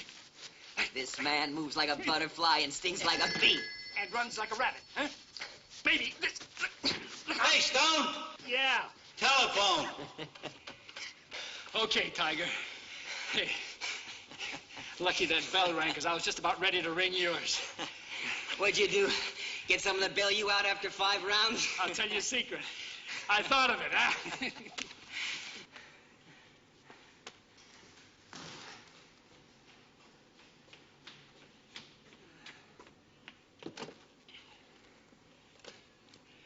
Yeah, Stone.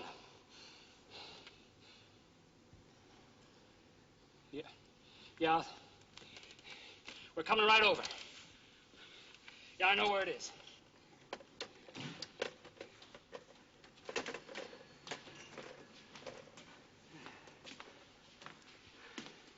What? Oh, I was just thinking. Here we are, working out, feeling good, full of ginger. Somebody else takes the count. You got a killing? Ghirardelli, night watchman, walked in on someone at the Imperial Jade Company. Well, come on, let's take him off.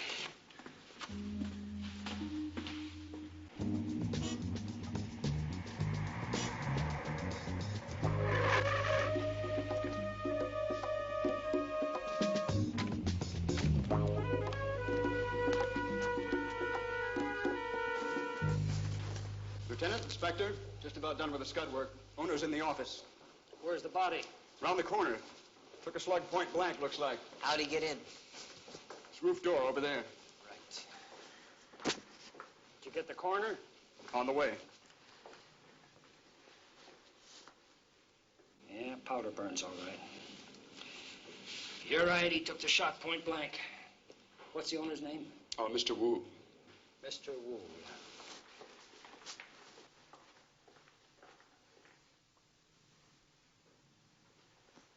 Mr. Wu, Lieutenant Stone, homicide.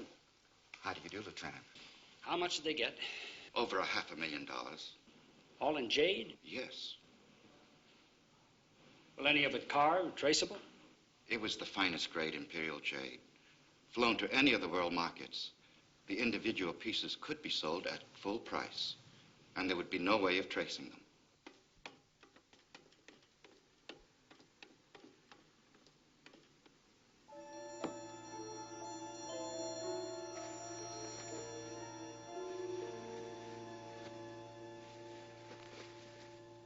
All right.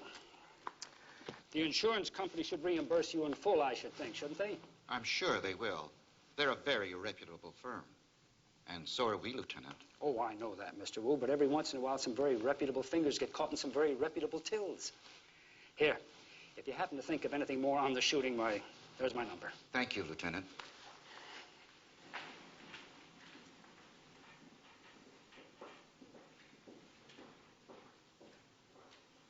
You don't figure an inside job, do you, Lieutenant? Oh, it's pretty tough to break in from the outside, isn't it? All those lights on and locks, security checks, and... You're thinking inside. Yeah, unless you've got something that says it's different. Well, Nelson might. There was a power company truck outside at 3 a.m. this morning. He called the company, and there were no details for this area, but there was a stolen truck reported. Let's go. Stay here.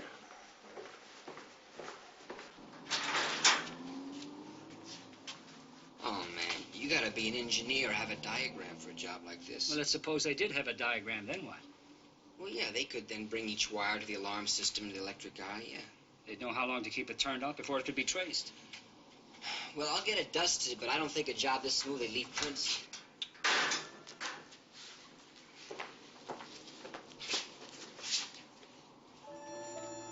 What'd you like?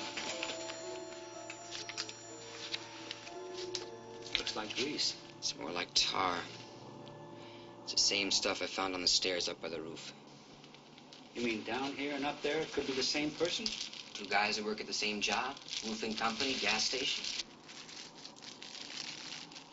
No. Let's get it to the lab.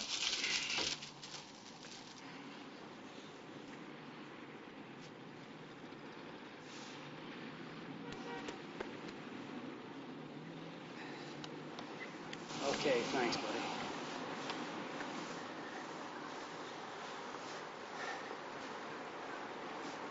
Oh, no, it can't be. What? Has it been 7 or 8 years? Could be. What are you talking about? Gypsies, buddy boy. Modern-day gypsies, the Fergusons. Who? Fergusons. Haven't you ever heard of Angus Ferguson? No. Well, you will. They're like locusts. They pick a town and they pick it clean. Bunko, huh? Yeah, none better. You know, old man Angus has mastered every con and hustle you can think of. You want to hit them now before they get started? No, there's nothing to bust them on. He keeps them all just this side of the law, never any violence. Look, get on the box. Tell Bunko to batten down. Right.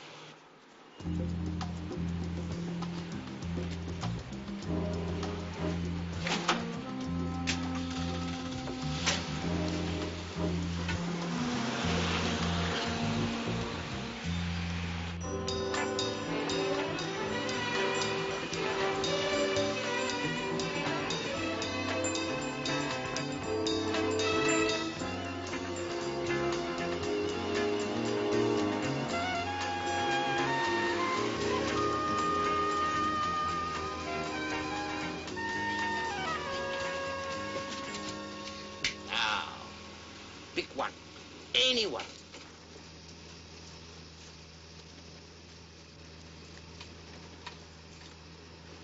Queen of Hearts. Queen of Hearts for the princess of my heart. Your turn now, Nicholas. Come on, practice, Nicky, practice. This afternoon, the visit is over. We put you on the bus and you go home to your mama. And I want you to show her what you learned.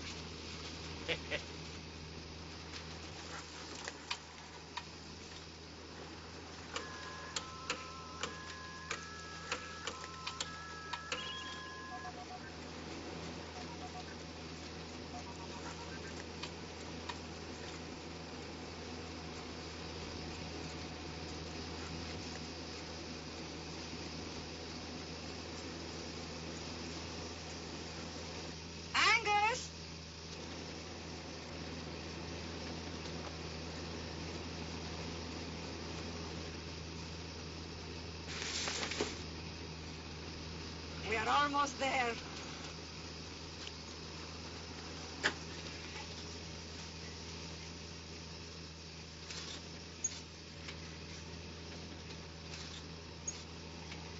Frisco 1, this is Alpha 1.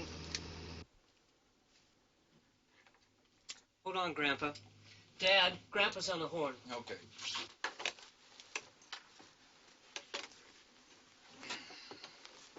Hello, Papa. Roger. Alpha 1 approaching northwest sector 24.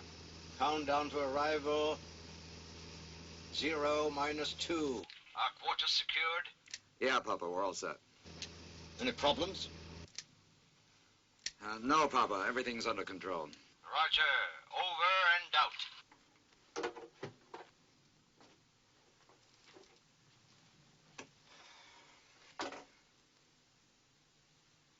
I think maybe we ought to think about breaking this off right here and now. Why? See, old man, you know how he's going to take this. Yeah, I think I do. If he finds out. He's never been killing before. Con, flim-flam, hustle. Never murder. Hey, now, wait a minute. That wasn't murder. But Josh... No, wait. You weren't there. I mean, that job was planned just like everything else we do. And the one thing you can't plan for, can't program, is a freak accident. That guard had a gun. There was no other way out, Al. Now, you want to call that whole scene an accident, self-preservation, whatever. Not murder. Papa. Josh is right. The man is dead. All right, we can't change that, Al.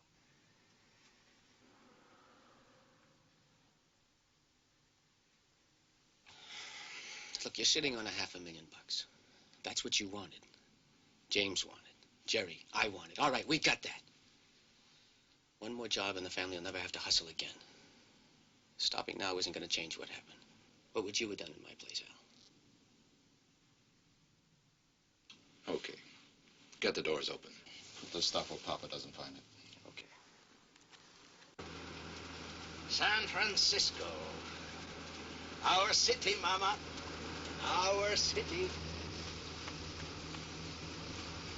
Just for the taking.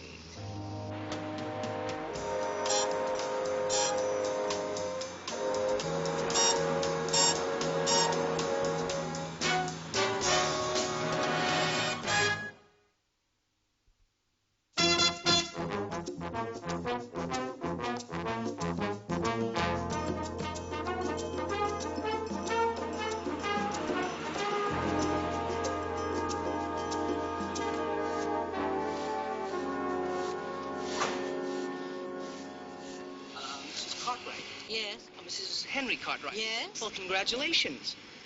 Well, you were referred to us by your neighbor, Mrs. Kramer, I believe, for a free set of complete rain gutters. Free? Yes, ma'am. You see, if your roof is 8 years old or less, well, it's like a promotional. Well, your roof is 8 years old. Well, it's a little over 8. Well, how much more? Well, a 10. Oh, gee, I'm very sorry. Oh, but my husband keeps it in excellent repair.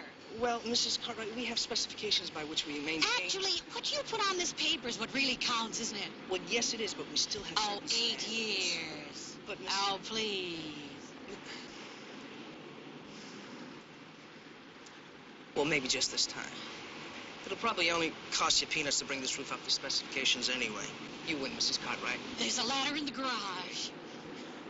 Okay, let's get it moving.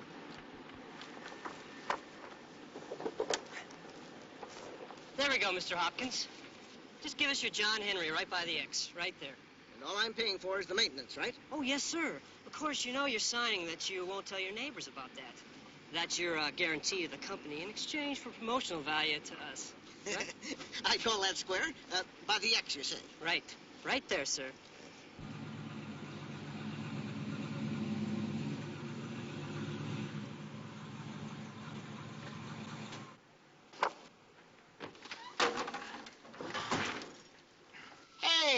Hey, what are you people doing here? Oh, hi, Mr. Whipple.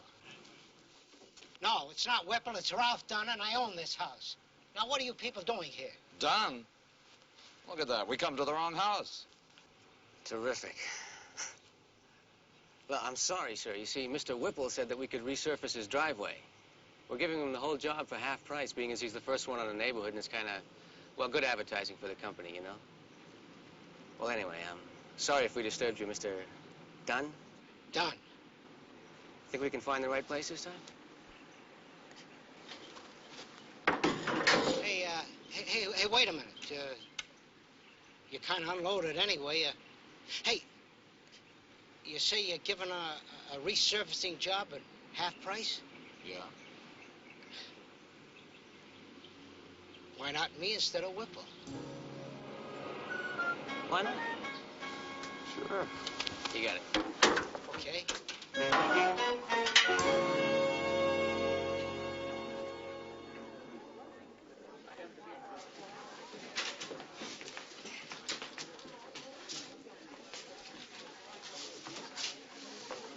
What's going on, Weston? Overflow from Bunko. Chief said to lend a hand. They can't cover it all. Man, it's like an epidemic. Ferguson. They went through Pacific Heights, block by block, and then disappeared. Well, what about the trucks? You can't stop every truck in town. They repaint those phony panel signs at least twice a day. Yes, and both of them were such nice-looking boys. Couldn't have been over 20. Clean-cut, well-mannered. And so I trusted them. You would, too. But the roof never leaked before, and my husband ran the hose over so the plastic get dry. You kidding? You got to snap it up, right? And then they leave. And then you read the fine print. Have you any idea how much maintenance comes to? You bet I can give you a description. It was that sneaky one. That sneaky one who called and told me how I'd been picked. They said they were going to resurface my whole driveway for half price if I was the first one in the neighborhood. And then all they did was spray some kind of stuff on it that melted the top and made it look pretty good. And then they said it was going to dry in 6 hours. Now look what happened to these shoes after I just walked on it. Now, I paid good money for those shoes, and I paid a lot more for a driveway that's oozing into my front lawn. Now, I want my money. Excuse me, may I see that for just a minute? And I want those people put in jail where they belong. Yes, sir. Excuse me. Mike, someone just had their driveway resurfaced. By the Fergusons? Sounds that way, yeah? I don't know. It just doesn't make sense. Why not? And you know what I'm thinking? This is the same stuff we found on the steps of the Jade Company. Okay, get it under the microscope.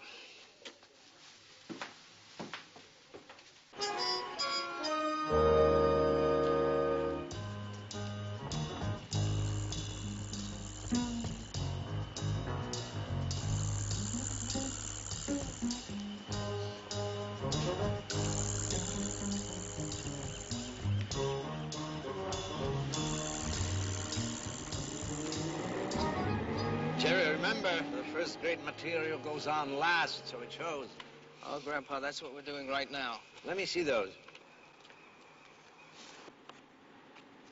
These are the factory rejects?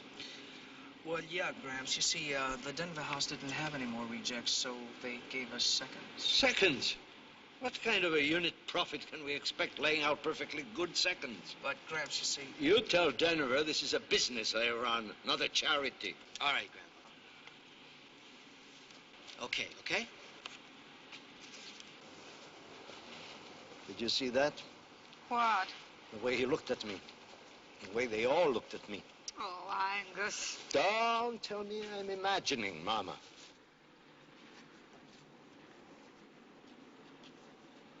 I've seen it for months now, ever since Ellen married Josh. That one is trouble. I know it. And I know he talks against me. What can any of the family say against you? You hold them together. They can say I'm old, and they'd be right. I won't listen to that. When we began, we lived by our wits to keep the wolf from the door.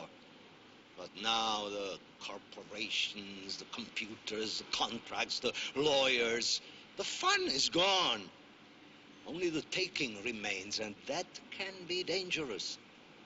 People like Josh, they don't know what it is to be hungry, to be without. They've had too much, and they want too much more. I worry even my own sons don't know. I think you worry too much, Angus. I hope so, Mama. I hope so. Come, let's get back to the office.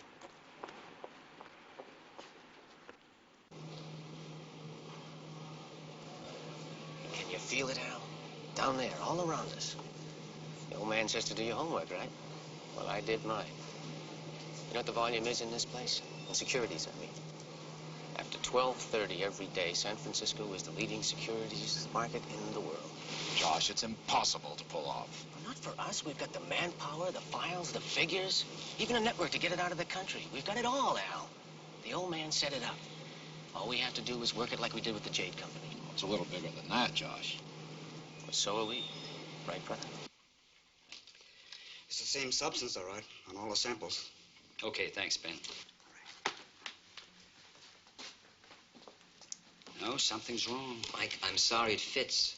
And what's more, ties together both the killing and the robbery. Now, Angus Ferguson is a lot of things, but he's not a killer. Well, maybe you're not the only one who's getting older. Maybe he's not running the show That's anymore. not funny, buddy boy. The way that old man has built up this organization over the years in wrong hands, oh. Now, you just show the rest of the guys that Jade, okay? Tell them what we pulled off on our own. They'll all be with us. Not Papa. But we don't need him for this. He won't be involved.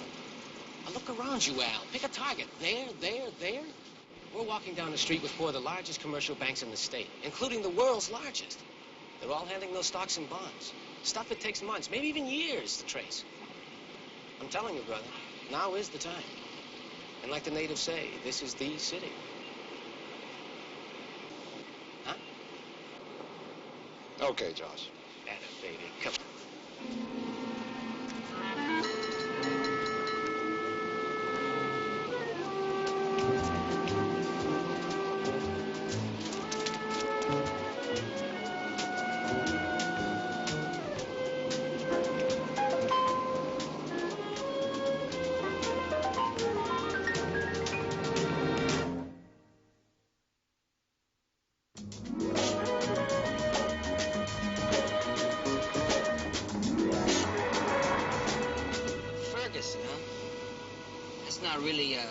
Gypsy name, is it? Oh, Angus came from the Bolton somewhere. Changed his name when he got to this country. He told those kids he wanted in a crap game. So you really knew him? No, I grew up with him. Same block. Ma Ferguson's kitchen was one of the best places in the Potrero. She used to make cookies like... Did you ever taste a gypsy cookie? No. What are they? I don't know. I never asked her. I only know that I've never tasted anything better in my life. So when did he take off for the road? Oh, just after the war, I think. The old man got the idea from the Germans. Blitzkrieg a neighborhood and move out fast. And the lady you're going to see, this is his daughter? Yeah. Bonnie. We went to school together. Well, why didn't she stay with him? Well, I think she took a lot of heat from the kids about her father and got tired of it, I guess. Disowned them completely. And you think that she's going to put you in touch with the old man? Maybe. No. Whatever they are, they're still my parents, Mike. If the law wants them, the law can find them. Well, I just wanted to ask Angus some questions, Bonnie, that's all. You think he'd answer them? This time, yes. It's about murder. What? And you think it was the family? I think I can prove it. Oh, Mike, you have to be wrong. Papa wouldn't let that happen. Well, maybe he's in trouble. Maybe he didn't know. When was the last time you talked to him? He and Ma call once a year. On my birthday. Your birthday? Say it's the same month as mine, isn't it? Capricorn? Yes. It's been a while. It's been a while for you to remember that, too. Yes, it has, hasn't it? And I also remember that you were as stubborn as I was. You're not going to let go of this, are you? I can't, even if I wanted to, Bonnie. You know, every month they send me a check for $1,000. And every month I tear it up. I pay a pretty high price to lead a decent life, Mike. But I won't turn them in. and you do know how to reach them. Well, I have a number. It changes every time the check comes.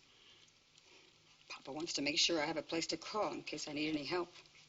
Or if something happens, it says he does. I never used it. Well, use it now, Bonnie. Tell him to set up a meeting, anytime, any place. Just the two of us. It'll be private, I promise. Just to talk.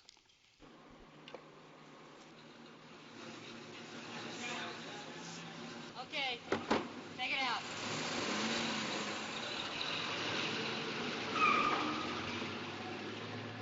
And with the comparison figures of the same quarter last year, we see profits are up 5.5%.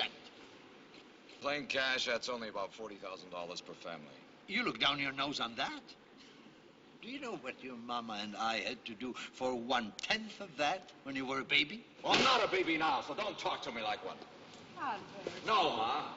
Supposed to go over the books. Okay, let's go over the books. Let's go over all the years of this community enterprise and add up how much we have from it. Obviously, you did some adding of your own before you asked for this meeting. Look, Papa, we have the ability and the technology to walk into a city and walk out with anything we want. And we do just that. No, we don't. We only do what you want, what you say. You want something bigger? Yes, a lot bigger. Like? Like that.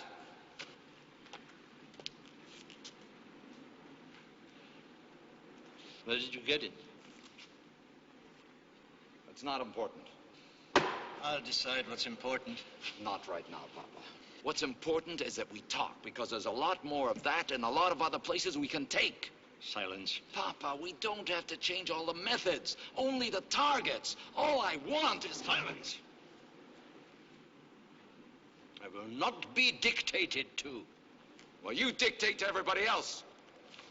Yes, because this old gypsy is smarter than everybody else. He has never been the victim of greed, and make no mistake. Greed victimizes all who fall into its trap. That's the secret behind our success. We made greed our ally. But it's a two-edged sword, boy. You can live by the greed of others or die by your own. Now, I want to know where this came from, and I want to know why I wasn't told about it before. Angus. Grandpa, there's a call on your emergency line. It's Bonnie. She's the only one who has that number.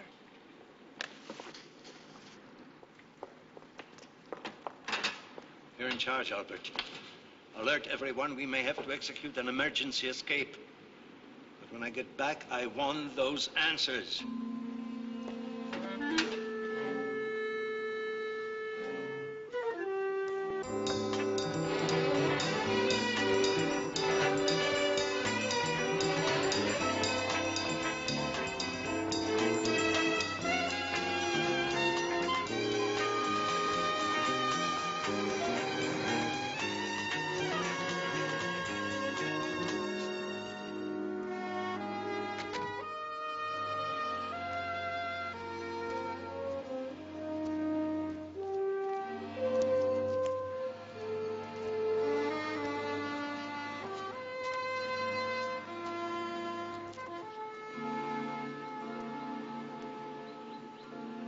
Is that him? Yeah, that's him. He said alone.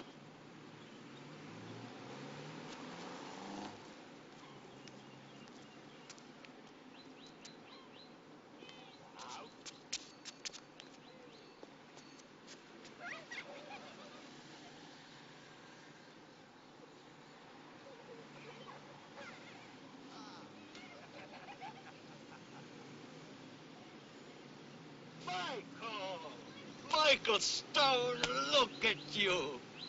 And look at me, eh? An old man. But you, the years are good to you. Hello, Mr. Ferguson.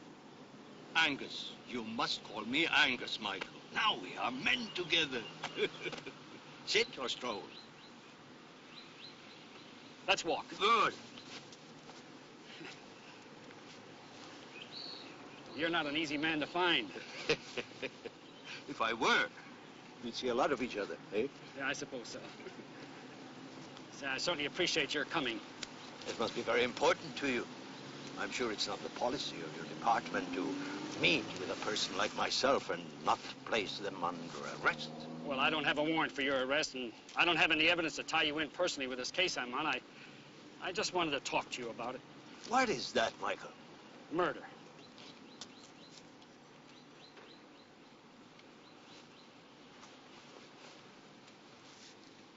That isn't my, how do you call it, M.O.?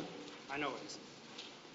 But I believe that a member of the family killed the night watchman at the Imperial Jade Company, the night before you came to town. Killed him before we came to town? I don't follow the logic. When you hit a town, you hit it like a bolt of lightning and you disappeared just as fast. Now you know that you couldn't do that if you didn't send a few of the boys in ahead. Who were they? I'm not in the habit of discussing the method of my operations with the police, Michael. Well, Mr. Ferguson, I know a part of me is a cop. You're right. But there's still a part of me that's a little kid sitting in your kitchen, gobbling down cookies, watching you do card tricks. I believed in you.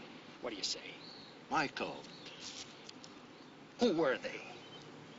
They're my family.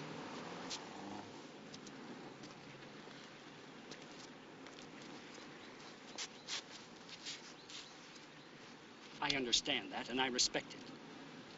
But isn't it time you taught them to respect the law? I knew you didn't teach them to murder. I taught them all I knew, but never to kill. Well, now you know that one of them is a murderer.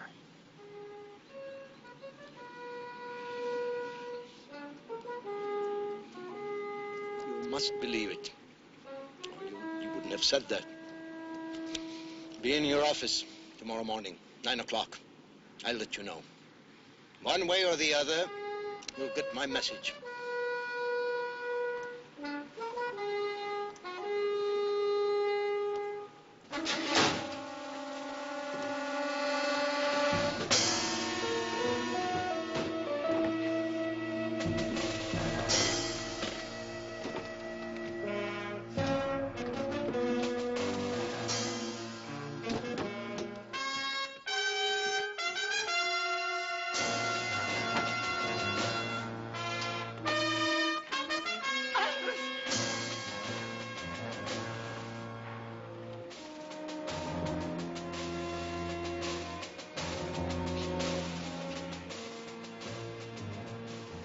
Killer. Papa, no. You robbed and you killed. You broke all the rules. And you killed. He didn't kill anybody, Grandpa. You were with him. That's right.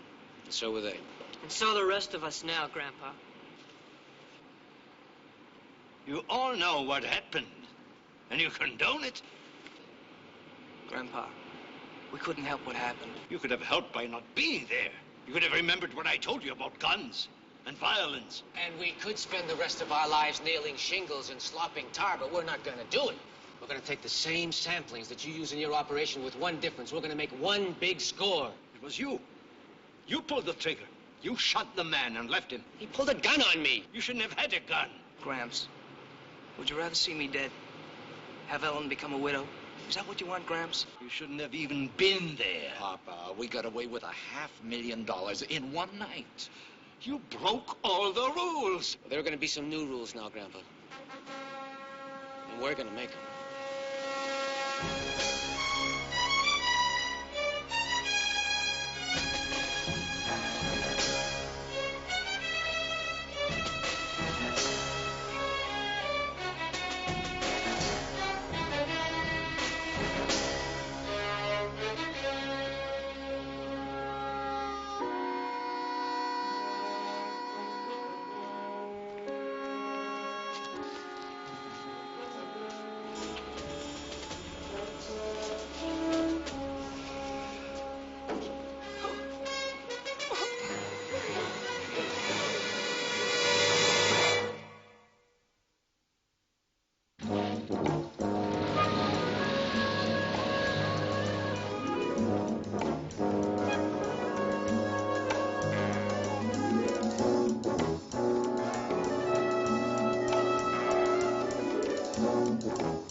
good morning. Morning, buddy boy. Any word from the old man yet? No. Well, things are slowed down anyway. See, you finally got the sketches. Yeah. He's Albert. I knew him. He's the oldest. The other two must be grandsons. And you think he's gonna call, huh? He said he would. Maybe he's putting you on, too. Maybe.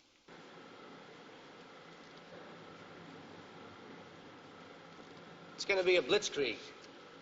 This is Montgomery Street. They call it the Street of Banks. This is target A, B, C, and D. I figured this baby for 200,000 to 300,000 in securities. You intend to hit them all at once? That's right.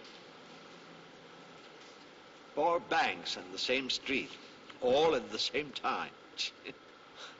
Well, the hand is quicker than the eye, Gramps, remember? We're only after the securities they're holding. We'll arrive by appointment and deal with one trusting soul in the back room, in the true Ferguson style, of course. How do you leave this trusting soul? Well, just so we won't talk, Papa. He'll be bound and gagged. And shot to death if he resists. Maybe you'd better sit down, Grandpa. We're trying to run a tight ship here, like you taught us. Okay? Tell him. Tell him that Fergusons are not common thieves. They're not murderers. Tell him you will not risk taking any more lives. Tell him that, and I will forgive you.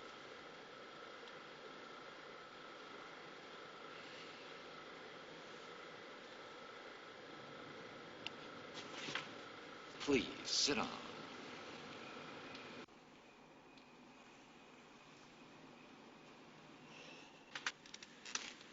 Greed. Greed. You know, I was thinking last night, there's one thing in common with all these Ferguson jobs. You mean about their planning and research? No, the trucks. Well, I thought we discussed the trucks, about how they change their signs 10 times a week. I know we discussed it, but they have to have some place to change them. A paint shop, garage, warehouse, something. Well, you know that's pretty good for a tap dancer. Come on, let's talk to the building department. What's this? It's been checked out, Mike. Lady named Bonnie Lawson dropped it off at the front desk. Said it was something from her father. Had to be hand-delivered at 9 sharp.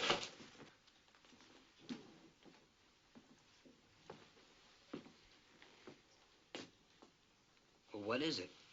Something from the kitchen, kolache. What? Here, I'll explain later. Just read. Michael, you are right. I have been a poor teacher, but I am preparing one last lesson. What's he talking about? Read.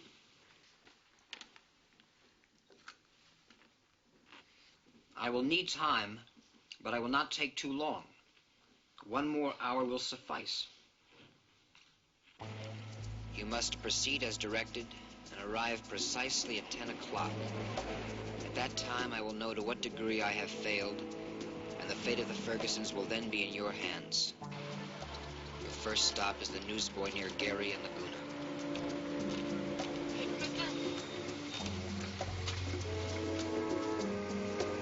Thanks. Right, sir. It should have taken you 10 minutes. It took 12. Your next stop, Kim's Treasure House. What is this? Scavenger hunt? Thank you. Thank you very much. You know this is crazy, don't you? I'm a Willis for a killer, and he's playing games. Angus has played games all his life. Yeah, shell games, con games, but this is something else. Ferry building. Come on, and he says you've got exactly 11 minutes to make it.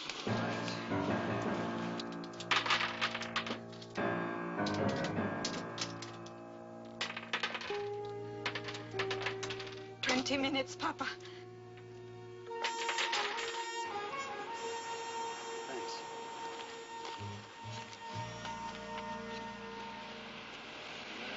Here, come on. Read that. Last stop, Michael. You are exactly 15 minutes from the warehouse where we are headquartered. I have diagrammed a blueprint of the building on the back of this note. I suggest you radio for assistance. You will need 4 black and whites to block vehicle escape routes marked in red on the diagram. 10 men will be required to cover pedestrian exits. including the roof. These are marked in yellow. Go on. Go on. What about our man? My son-in-law, Josh Evans, shot the watchman. 3 others planned the robbery with him. My son, Albert, and 2 of my grandsons, James and Jerry. There will be no shooting this time. You have my word. The word of a gypsy. You didn't read between the lines. He just retired. What's the address? Beach and Garvey. Beach and Garvey.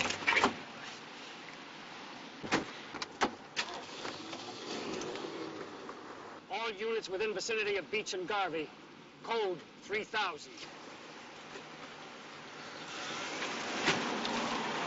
I ask you again, stop what you're doing. Albert, James, Jerry, Josh, stay with me and I will stay with you. We'll confess to the police together. Pay our debt together. I beg you. Stop what you're planning and stay with me. That's beautiful, Gramps. But I think you can stop the car and we know what we're doing.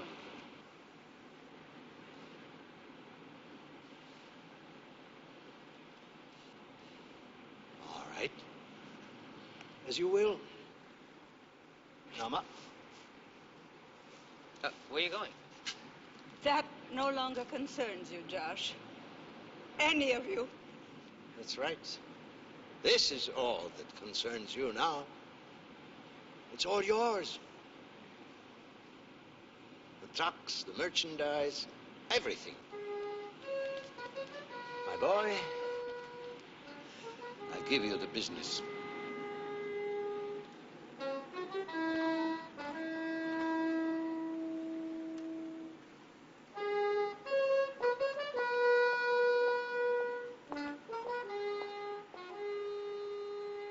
Hey, it's okay, Al. Come on. After this job, we'll patch things up. We'll get back together. You know that.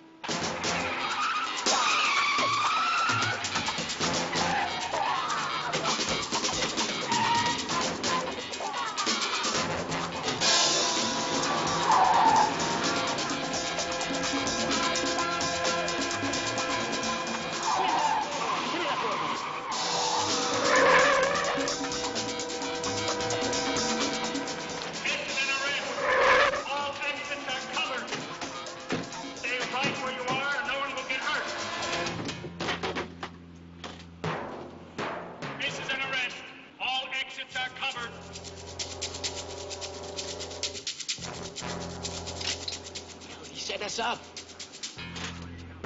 Stay right where you are. Stand still.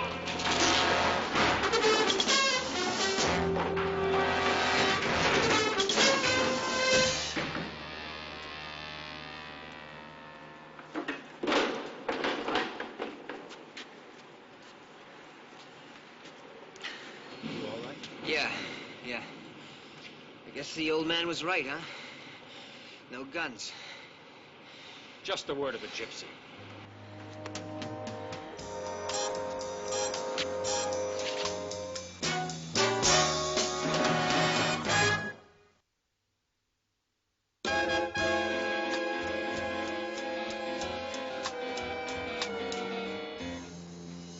All right, you know, from the looks of their books, they're out of business for good.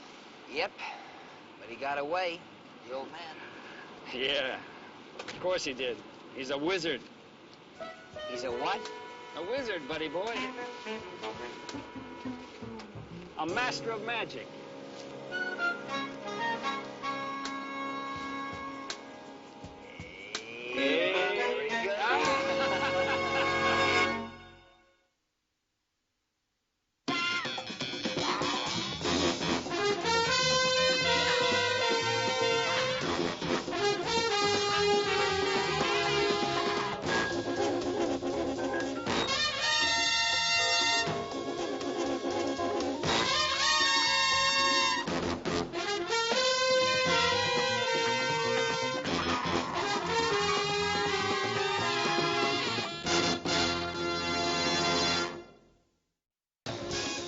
Robert Gentry.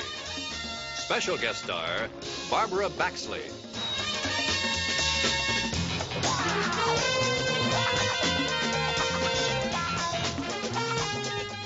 tonight's episode, The Takers.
Inspector, Lieutenant. Harry, Steve, Mike. Who are they? Our roommates, Glenda Elliott, Stephanie Brown. Airline hostess and a nurse. You finished, Harry? Yeah, preliminary. Just waiting to get them downtown. Let me see him first, huh? Sure.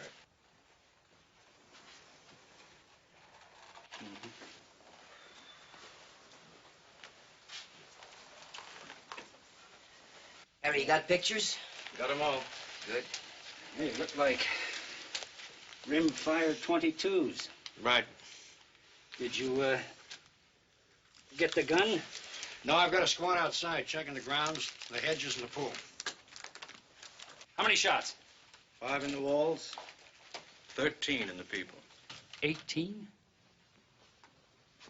18 shots. Yet all of them were fired from about this spot. Now, they ejected all the shells, and that's what makes me think it's an automatic. A psycho or somebody who didn't know how to handle a gun.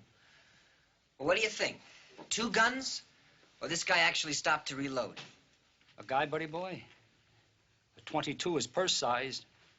All the misses at this range, try a woman. Well, the motive wasn't robbery, that's for sure. Look at these rocks. Is this stuff real? No, I think it's those new synthetic things. It's getting hard to tell the difference. Anyway, there's still a few $100 here. These would be gone if the killer wanted the money. Anything on the killer? No, it was an in and outer. Out of his mind. Or hers. Well, who got the most attention? Stephanie here. 9 to Glenda's 4. All in the back? Yeah, except she's got one in her shoulder. That would be shot number 1. Well, you figure her as a target? Could be. What time you give it, Harry? Oh, this morning, 9:30, 10 o'clock. Hey, did anybody get a line on this third girl here?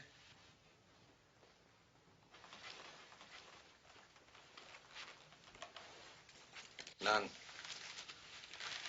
Okay, Harry. Get him downtown. Thanks for waiting. Okay, Mike. How'd he get in? There's no sign of forcible entry. Either they let him in or the killer had a key. Well, the door was open. What about the window entry? Well, not much chance. It's too high.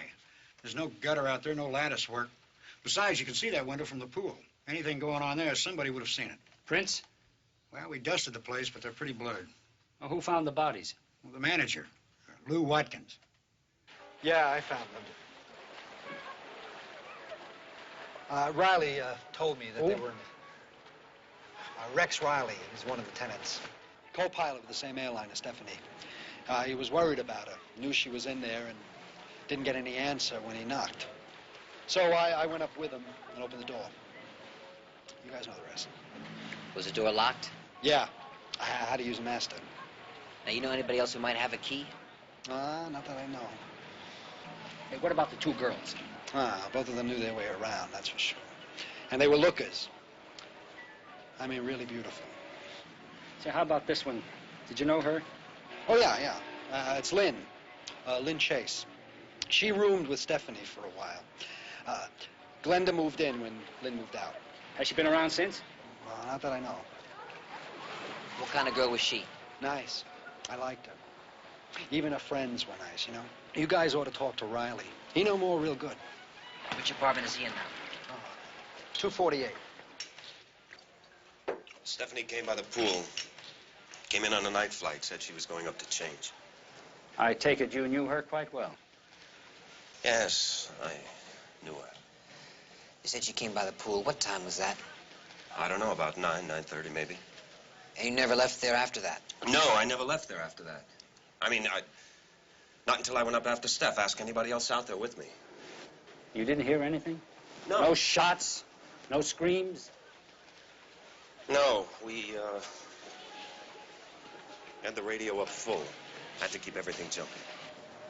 So you know who this is? Sure, that's Lynn Chase.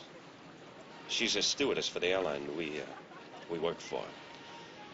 Actually, it was Lynn who introduced me to Stephanie. I dated her a couple times, and one night I went up to the apartment, and that was the end of me. End of a lot of guys, I'll tell you. Maybe she was rotten to the core. Who cared? Well, what was rotten about her? She was a taker. A real taker. What's a taker? Oh, you know, somebody who leads you on and tries to get something out of you?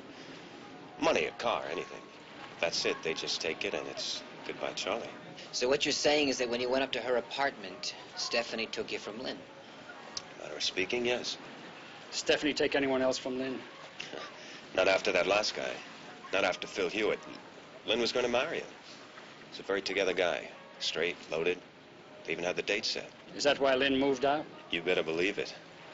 She went totally flipper when she found out what was going on. Is Hewitt still around? No, I haven't seen him for quite some time.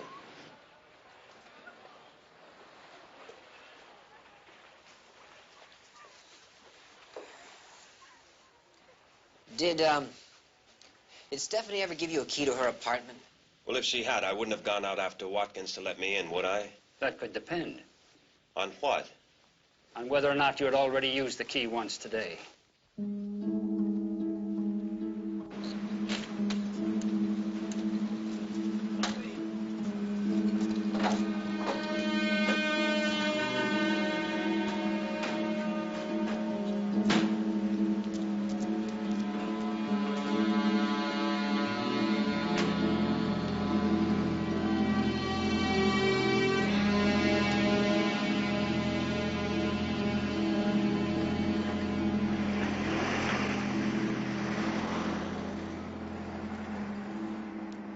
Lieutenant, anything else I can do to help you?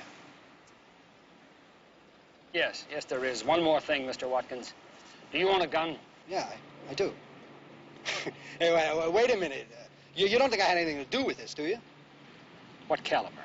It's just a target model. You know, something I keep around for kicks. What caliber?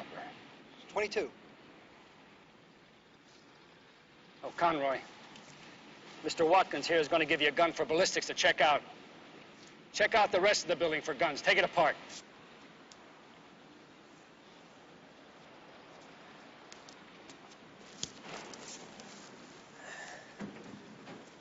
Excuse me, I don't think I can get by.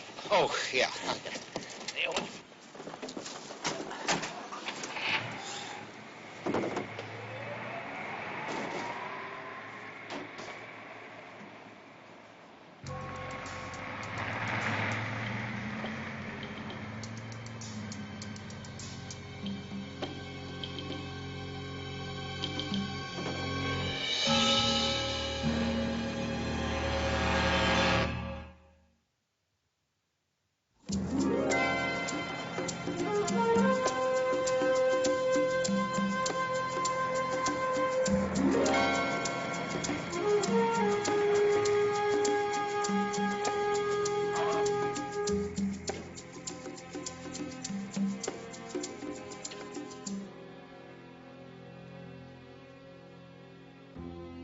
How was Santa Barbara?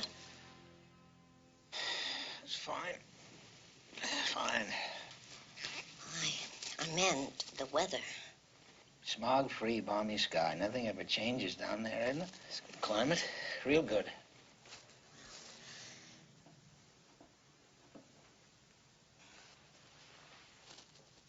Well, the radio said that it rained from Big Sur clear down to the Mexican border. Well, the radio wasn't in Santa Barbara. Were you? I called you at 10:30, Edna. Where were you? Well, was here. Where are you, Edna? Oh, the casserole.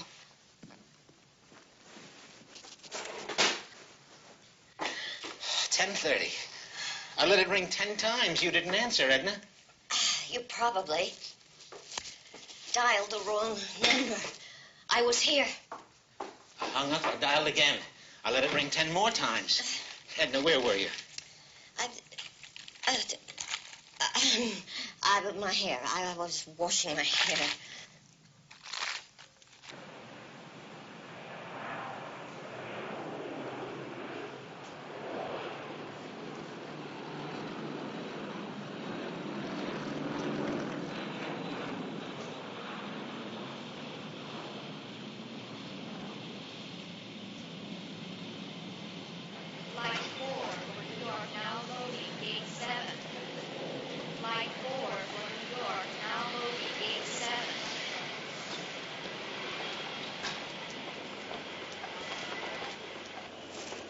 Miss Chase, Lynn Chase? Yes? Mike Stone, Lieutenant Stone, is there anywhere we could talk? I'd like to ask you a few questions. I don't know. I guess the lounge. What about? Stephanie Brown. What's she into now? She's dead. Dead? Mm-hmm. Accident? I'm afraid not. Let's step into the lounge, please.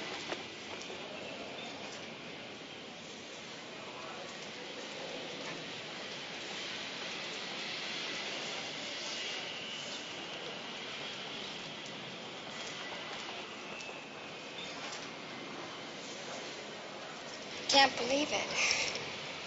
I really can't believe it. I mean, someone who'd do something like that would have to be a psychopath, wouldn't they? Not necessarily. It could have been a friend.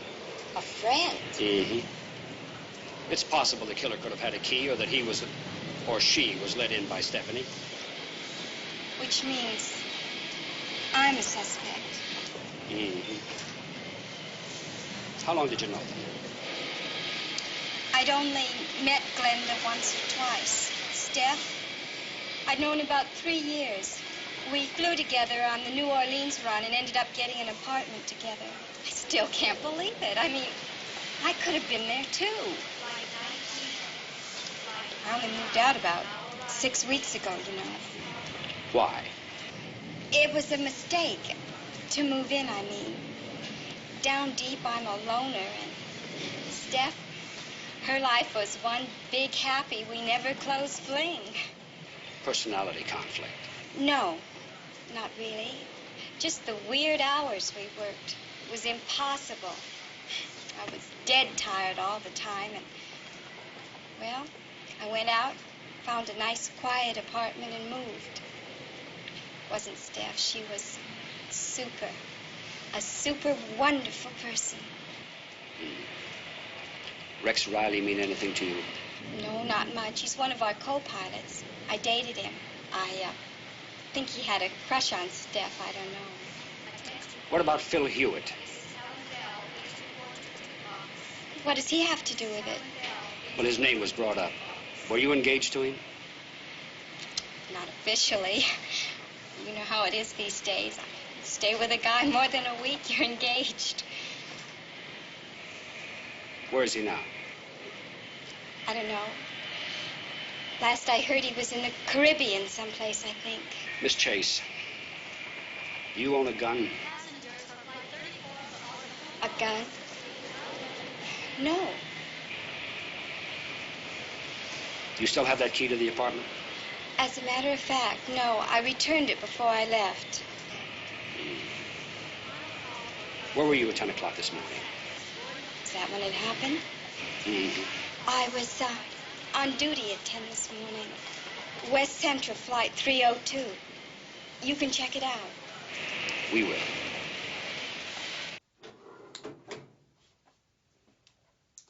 Glenda Elliott.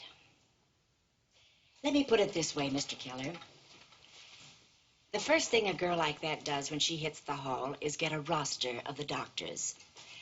And she goes down it one by one in alphabetical order.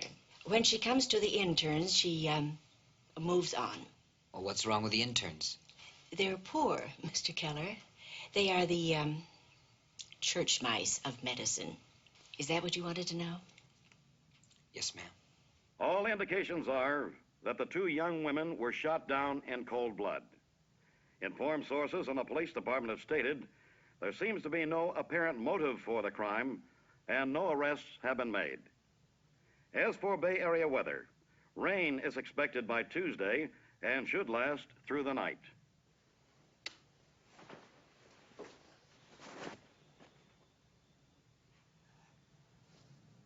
Anything on the news? Well, it looks like we'll have rain by Tuesday. That Stanton Street, isn't that in your district? Yes, it is. It's where they found the two girls. I heard it on the news. Do you know the building? It's one of the new ones.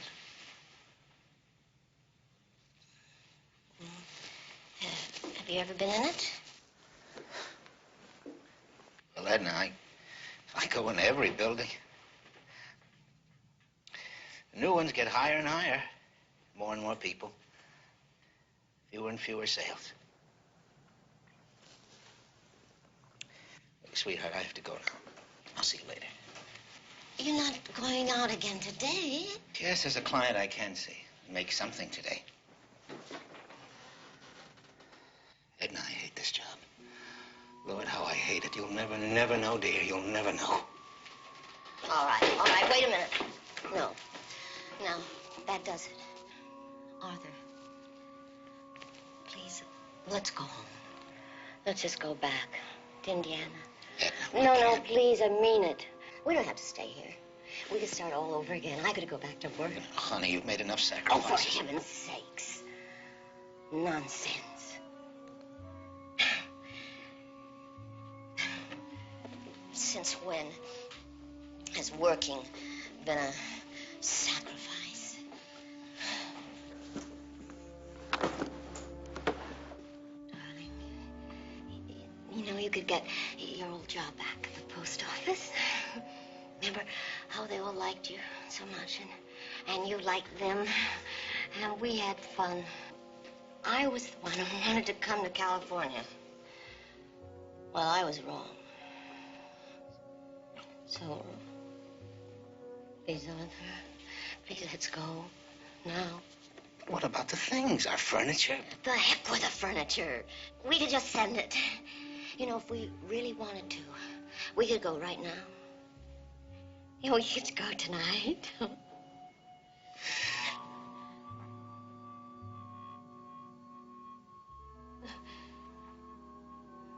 Edna, let me think about it. No. No. I'll see you in a little while. I've got to go. Arthur. A little later. Arthur. Let me think it over, Edna. No.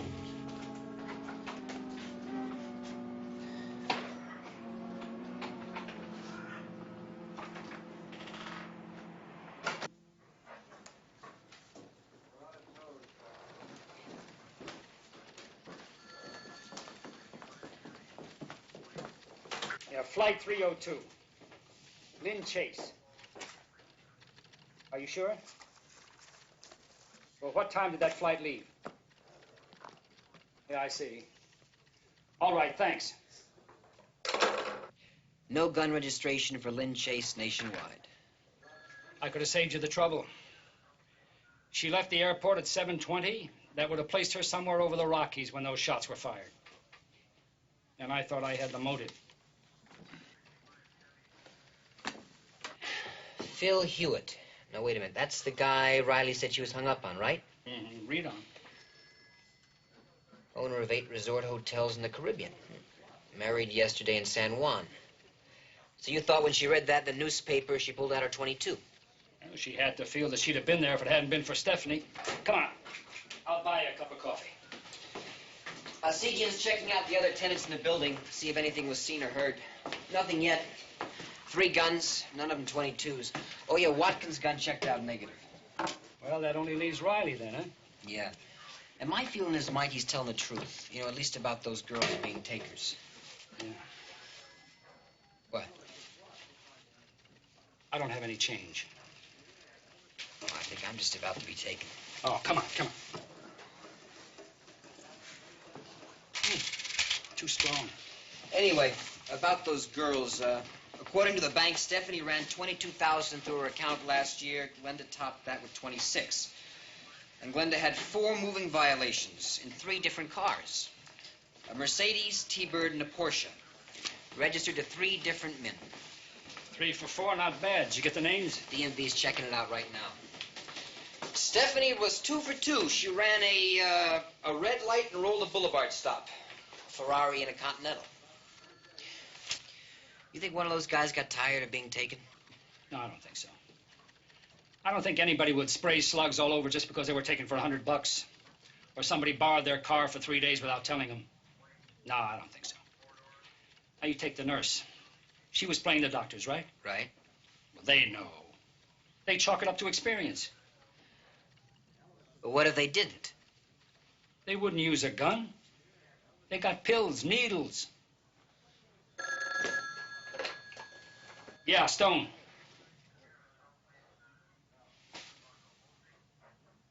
Yeah, we'll be right over.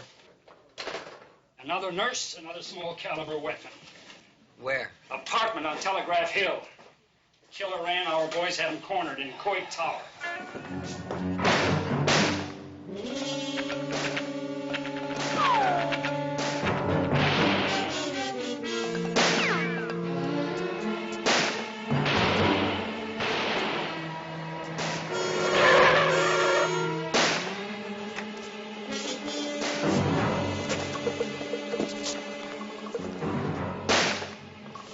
How good is he? Good enough. That's a pea shooter he's got up there. Nothing like a 30-06. Yeah, unless he gets you between the eyes. Get back in. Mike. We want him alive, don't we? Come on.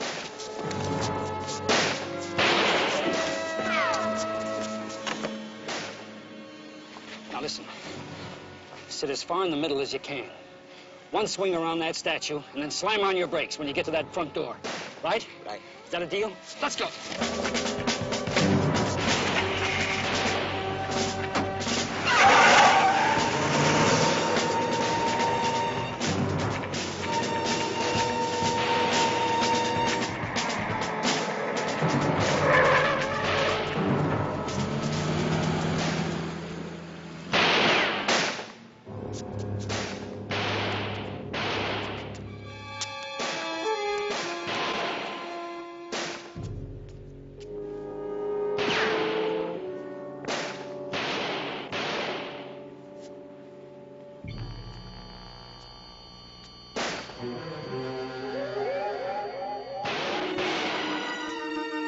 Freeze! Put it down. Get around here.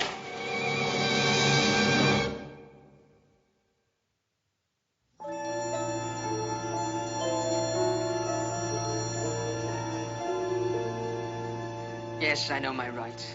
And no, I don't want any attorney. Okay, so I shot her. What does that have to do with you? She didn't lie to you. She lied to me. So you killed her. If I had enough ammo, I would have been up here forever. Forever! Forever is just about where you're headed for, son. No way, baby, no way. 2 years in a head farm, eating public chow, and I'm back in circulation. You watch. What about those 2 girls you shot this morning? How are you going to get out of that? What? What? 1410 Stanton Street, a nurse and a roommate. Shot with a .22 caliber automatic. Yep. No. Oh, yes, yes. 10 o'clock this morning. Where were you, huh? In Sequoia. I went up there with Stella. Stella Davis, the girl he shot. You can prove that. Yeah. Campsite 14. When did you get back to town? About 2 hours ago, I swear. I dumped Stella off. She had a shift at the hospital. I said goodbye, and I left. But I forgot my bread. It was in her purse. So I went back and walked in on him. On who? I walked in on him, and she was already with an intern. Already. Oh. Yeah, that's right. Tim Duran, 5'9", dark brown hair, 25 years old. Campsite 14. You do? Uh-huh. Okay. And your name is Ranger Kelly? Right, Brad Kelly. All right, sir, you've been a very big help. Thank you. Goodbye. He was there. He even picked up a citation for an illegal campfire. 8:45 this morning. What now? A woman. There's got to be a woman around somewhere with a .22 automatic in her purse. You and your women. Stone's office. Norm, how you doing? Wait a second. Alcesian's got something. Yeah, 9:45 this morning, right? Uh-huh. 30s, dishwater, blonde hair. Flat shoes. And a brown print dress. Brown print dress? That's right. One of the new tenants saw her? Uh-huh. Nancy Evers. My first day in this pad, and 2 of my next-door neighbors bite the dust. Terrific, Lou. Just a couple more minutes, ma'am. Look, Sergeant, I've told you. You tell them, okay? It was 9:30, 9:45, and this lady was sort of standing outside of that apartment. All right, Miss Evans. A all very average-looking lady, 38 maybe, flat shoes. She had on a brown print dress and mousy blonde hair.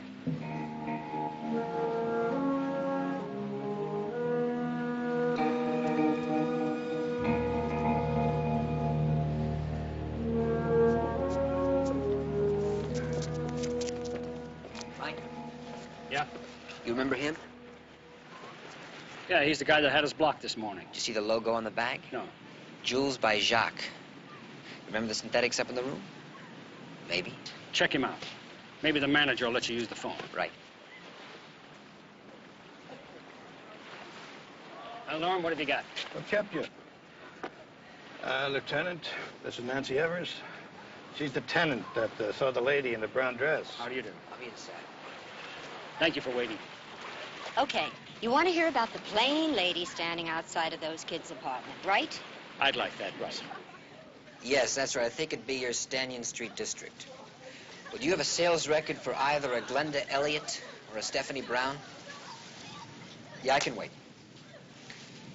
Could you close that door, please? Thank you.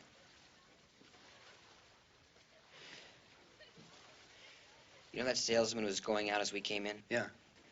How long was he here? Today? Yeah. I don't know. I noticed him when Miss Evers was telling us about that lady she saw. Yeah. Nothing, huh? All right, may I have the name of the salesman for that district, please? Lavery. Lavery. His first name? Arthur. May I have his home address, please? Yeah, I can wait. How'd you know that? Well, how many little guys named Lavery could there be? Go on. I didn't even know him. I just remember Stephanie and Glenda laughing at him. How they used to put him on, get him all worked up. Then talking about how they'd sure love to have that jewelry if they could just work it out some way. Must have found a way. Yeah. Yes.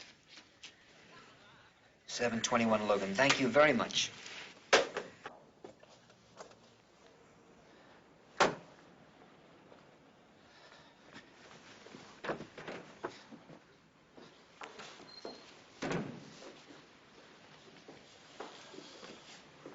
Oh, darling, I'm so glad we're going.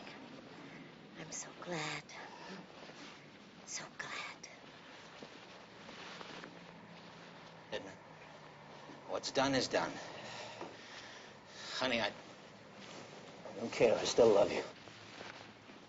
Listen, I was at the apartment building today. I know what happened now. I know that you were there.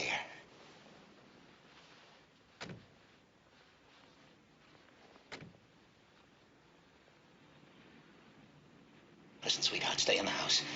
Don't answer the door no matter what. Don't answer the door. Now, look, take 10 minutes, then get a cab and come to the airport. Arthur! Edna, do it! Do it!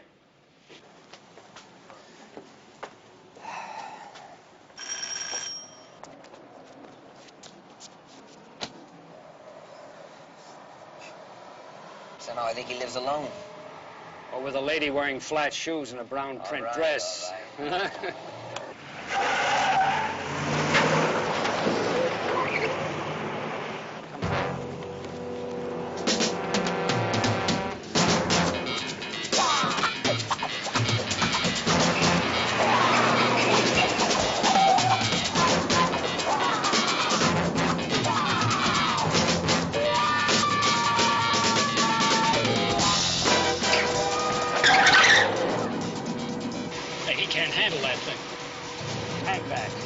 We're gonna lose him. And if you don't, he'll kill somebody else.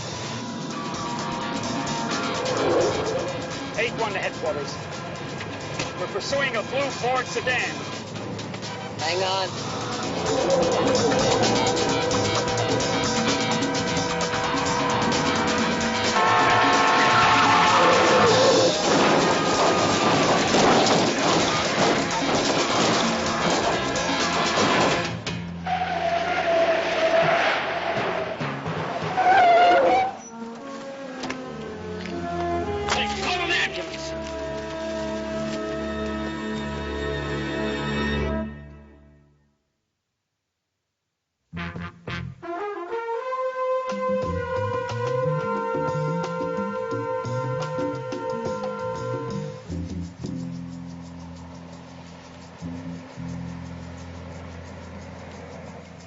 Lavery? Yes. Where's Arthur? He's still in surgery. Thanks, Arthur.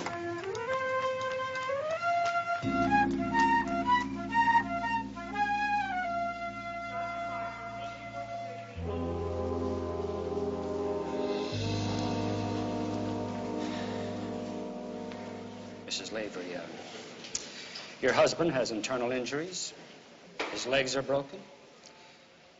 He's fighting for his life. Where? No, Where? I tell you what. No, what? Why don't we have a cup of coffee? No, I think it would be better. There's nothing you can do, so let's go in here and have a cup of coffee.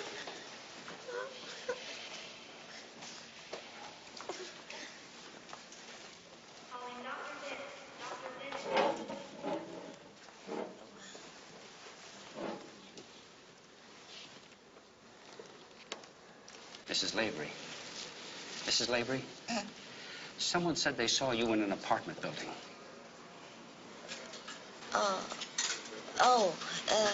Yes. Yes, I know that. That wasn't Arthur's fault. You don't know what it means to be Arthur. You get up early in the morning and lug that big, heavy case and knock on door after door after door. Eat alone some newspaper and try to make some kind of quota. And then coming home exhausted and humiliated. Would you like to live like that? Can't say I would. Anyway, it isn't hard to figure out what happened. I mean, what Arthur's reaction would be when he knocked on that door and those two girls answered it. They would have invited him in and even maybe given him a cup of coffee. He would have probably given them every sample he had left in the case. Had he been there before? Of course, I'm sure of that. But listen, nothing happened, if that's what you're thinking. Those two girls were probably just, oh, you know, playing with him like, a couple of cats with a mouse. How did you know he was seeing them? I noticed that a lot of his good samples were gone, so I asked him about them, and it was the first time in my life I have ever seen Arthur look guilty. I mean, about anything. So he said somebody took them out of his case when he had left it in the car for a few minutes, but of course I knew that wasn't true. And then I found out about the flowers. Flowers? What flowers? Arthur really splurged. He bought them flowers. $15 worth. But he, poor darling, he put them on our charge card, so I found out the address. And then I had the key, so... You had the key? How did you get it? Well, I've got the key. Right here. That's it. Yes, I got that out of Arthur's coat pocket. I decided I would just go there. I was going to see to it that they left Arthur alone. For good. Did you kill them? No. What? I didn't kill them. They were already dead. The door was ajar, and I just shoved it open, and there they were. It was awful. I had to turn and run. Do you know what you're saying? You're saying that your husband killed. No.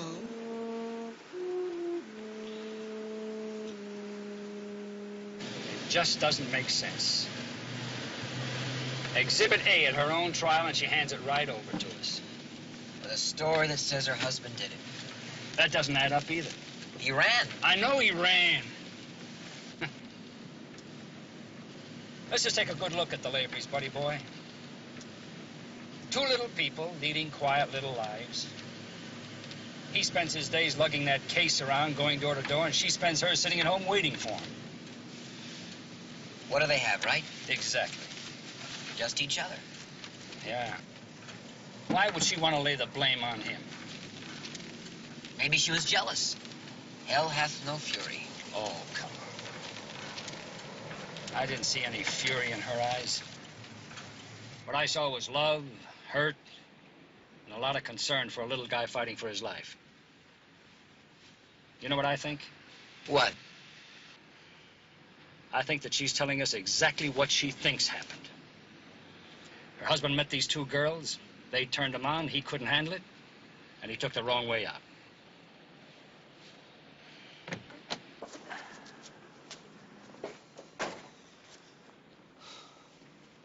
You know, that still doesn't square with your woman theory. Well, it doesn't square with Lavery either. You put him under the glass a minute. All right. Door to door, like you said, right? He's just trying to make it. He opens one door to some very, very heavy action. Two lovely ladies give him a key which says open day or night. And if he sees the key is missing, what does he figure? His wife found it. And if he found the girls dead? That she probably killed them. So they both think the other one's guilty and they try to protect each other. Like you said before. What else do they have? Right.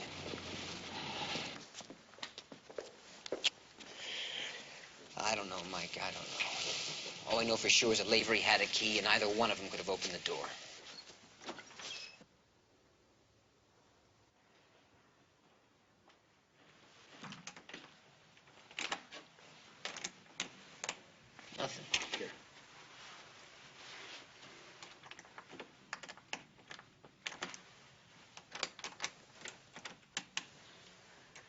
Same number. It's the wrong key. Mike. 223. Yeah, it's there. 223. Doesn't fit. Be my guest. Wait a minute. Wait 1 minute. Maybe it does fit the MO on those two girls. Listen. Riley said they were takers, right? All right, how do you take someone like Arthur Lavery? You put this key in his hand, and you put a hole right through that man's mind. And they knew it. Sure they knew it. They created images in his head. They got him going. Then they gave him this. They knew he'd never use it. Does it make sense? Makes a lot of sense. Fits the two girls and it fits the Laverys. Terrific. Takes us right back to zero. No. Takes us right back to the one person who had a real motive. Could have had a key to that lock.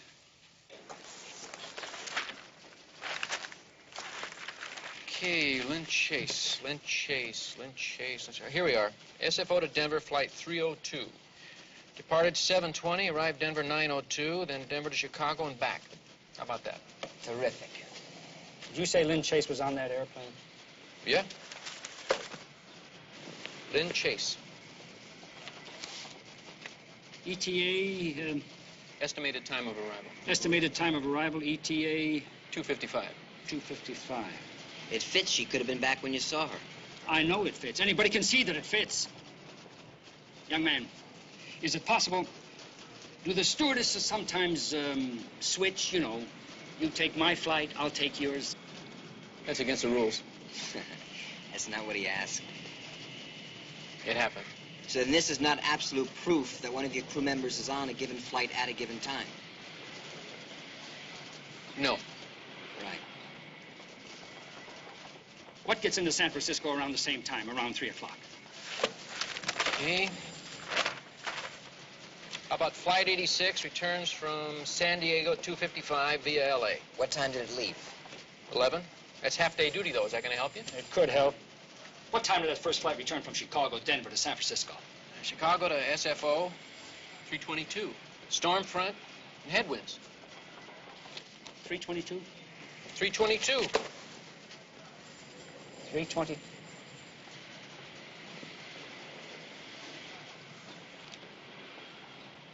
That's it. She's lying. The flight that she was supposed to arrive on landed 20 minutes after I talked to her. Now, if she wasn't on that flight to Chicago, then she could have been in that apartment at 9:30. Is Lynn Chase on duty now?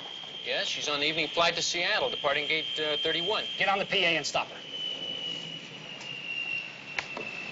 Would West Central Airways stewardess Lynn Chase report to operations, please? Lynn Chase, report to West Central Airways operations.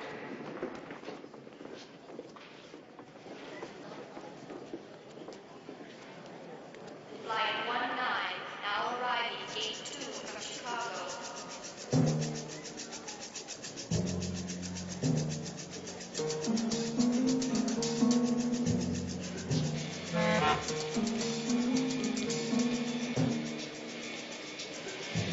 Hi, Paul. Hi, Lynn.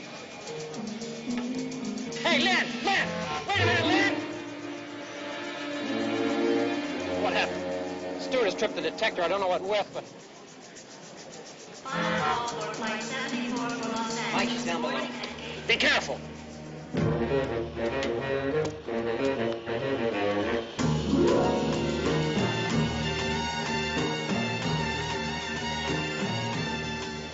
Get those people away from there. Right.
Now, you have a right to remain silent. You have a... What's the difference? You have the gun.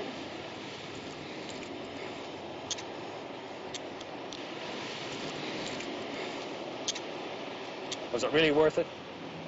18 shots? I didn't know Glenda was there. She came in and saw me. After you'd hit Stephanie? Yes. Because of Phil Hewitt? He loved me. It was the beginning of my life. She took him. She didn't want him. She didn't care about him. She took him and my life. So I took hers.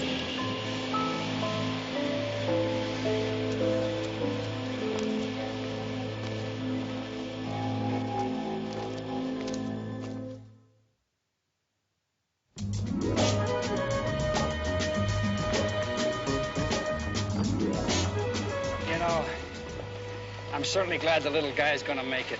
Yeah. Sure gonna take him a while to pay that company back for those synthetics. Especially with the salary he's gonna get from the post office, you know? I can understand why he'd want to quit sales, though. Driving all over town, knocking on doors, lousy hours, taking lip from people who don't want to be bothered. Sounds very familiar. I thought you'd see it. Wait a minute. Why don't you drive? We'll break up the monotony. Good idea.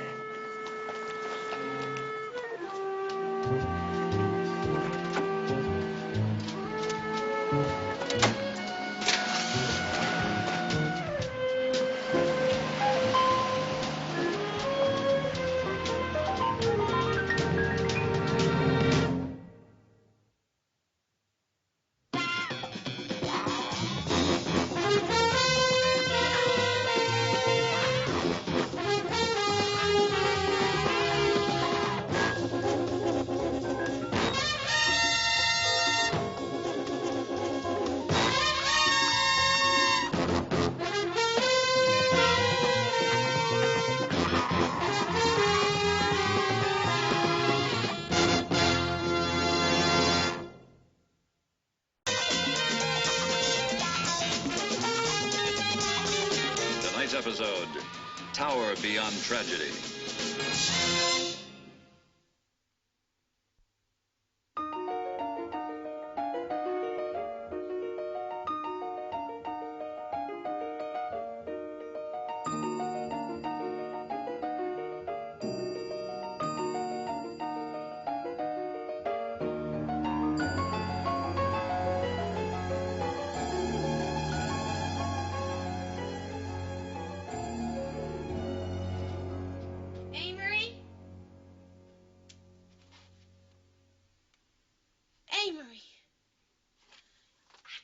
To get out of here. What does it take? Tony, listen to me. Don't touch me. Leave. Now. And take all your things. I am suffocating in here with all your things. I don't even know who I am anymore. Everywhere I look, all I see is you. Your taste.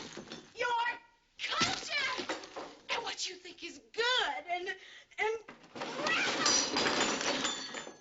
Amory, get him! Amory, get him! I am not whatever it is you want me to be.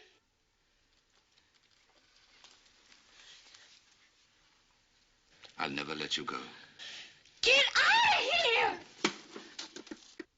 I don't want you. I don't want any part of you!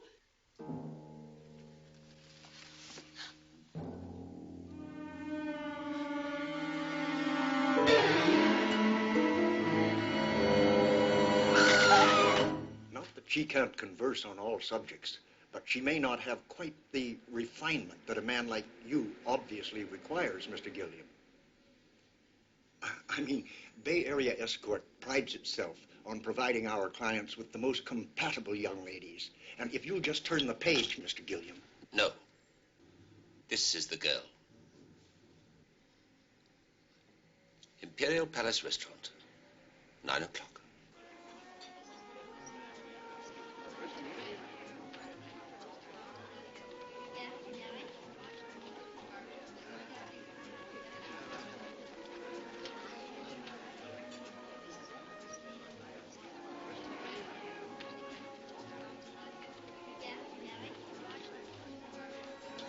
Hello?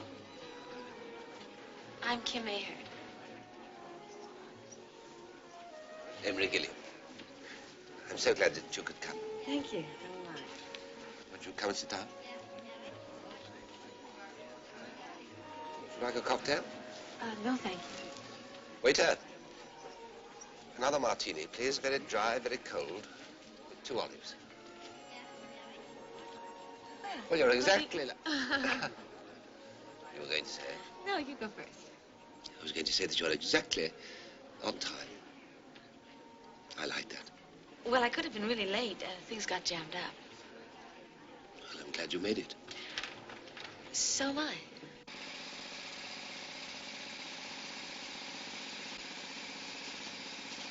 Tony Craig. Right.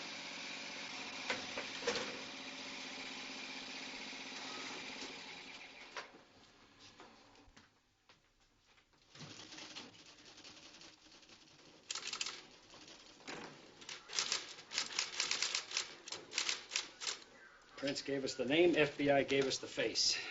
Now at least we know what she looked like. Girl they dug up from the Golden Gate Park this afternoon, from San Antonio. She's beautiful, isn't she? 10 days under a pile of rocks. You know, she looks familiar. From where? I don't know, somewhere. Well, here. Maybe this'll jog you. Fact sheet has her working door to door. Gary Products, Cosmetics. No. Well, run her through R&I. Somewhere.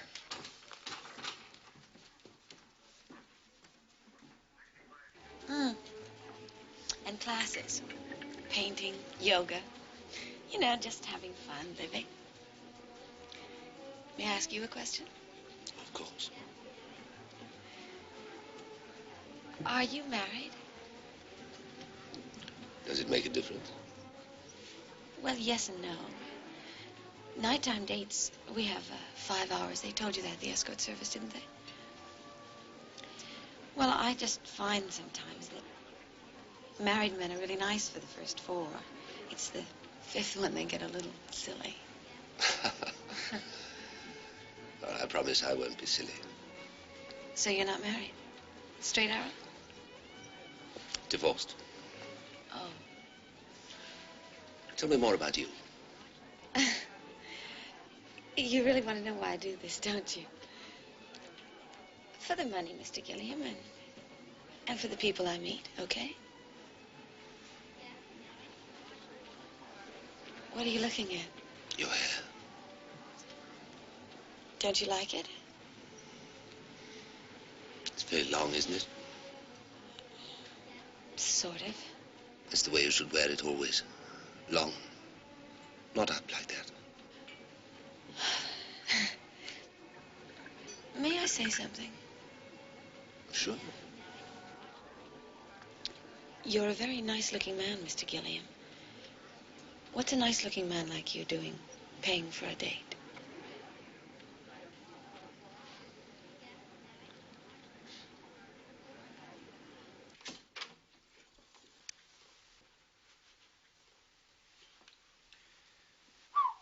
Look at this. Hey, how much rent do you get for a place like this? $500 a month. Who paid for it? She did. Miss Craig. Check? Cash. You know, Mike, there's not much in here you come by selling door to door, that's for sure. What do you think, a love nest?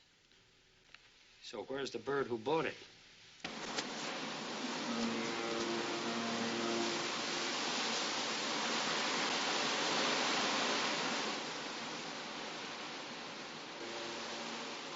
Penny.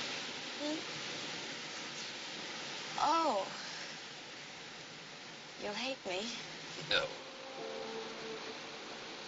Well, this afternoon in sketch class, our instructor brought by a print by Dufy. I was just thinking how beautiful it was. Which is awful, because it has nothing whatsoever to do with you, and everything tonight should concern you. Sounds a little like the end of a lovely evening. What time is it? I'm sorry I wasn't more fun. Now, wait a minute. It was a lovely evening. And if you think I'm going to have you drive me all the way home thinking it wasn't, well, I just won't go. I won't. Now you're being what the Bay Area escort calls compatible.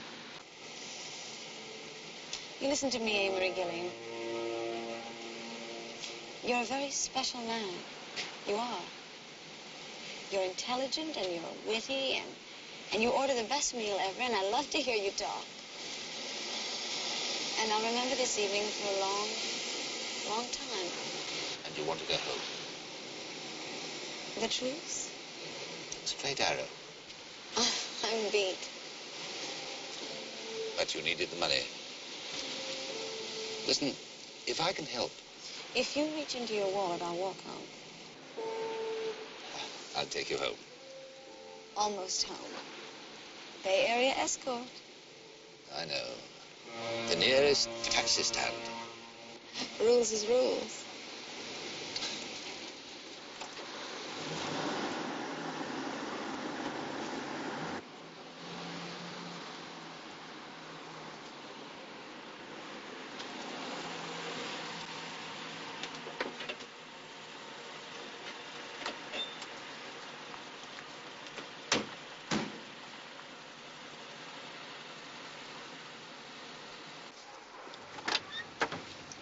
Thank you again for a lovely evening.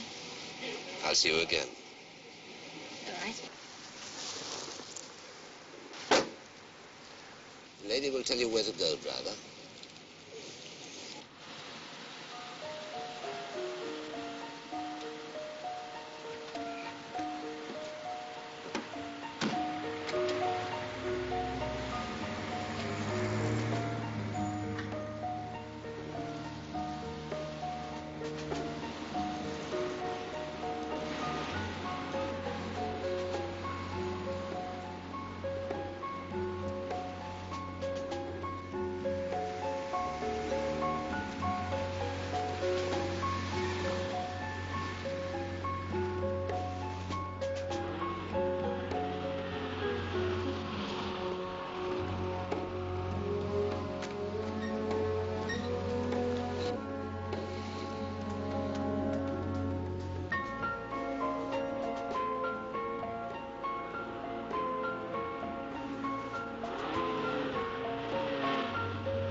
About 3 or 4 months, I'd say, which is longer than the girls usually last. You know, they get married, find a boyfriend. Is that what happened to Tony Craig? No, Tony saw Stardust. Stardust? Some time ago, a motion picture company came to the city to film, and they hired some young men and women as extras. She took it very seriously, decided on a whole new career. Did she get work? How many do? But she wanted to register with a talent agency, and she asked my advice. So we picked one out together in the yellow section. Here, this one, the one right there. What's this word? D-C-U-W-C-Y. It's not a word. Initials. Don't call us, we'll call you. 7 out of 8. And the 8th? Right there. Did she write that, Here I Come? Yes. Not the address? Yeah. You mentioned a boyfriend. Can you link up a name with Tony? No. I know she went out a great deal, but I don't think there was anyone special. In fact, at that time in her life, I really don't think anyone mattered to Tony but Tony. Well, thank you very much, Miss Holloway. You're welcome.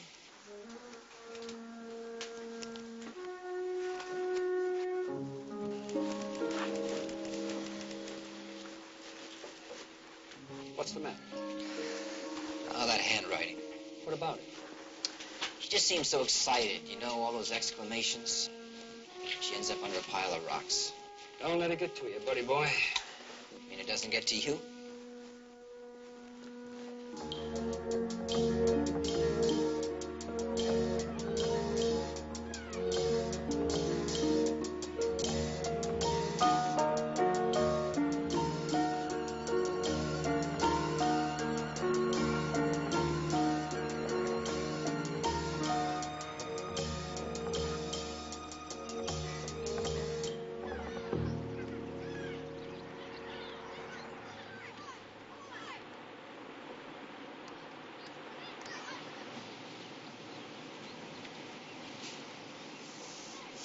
It's not bad. Thanks. It's impressionistic. To say the least. Let's see yours. Oh, that's good, David. That's really good. I like it. No, I'll tell you what. I'll leave you to sign it for you. An original.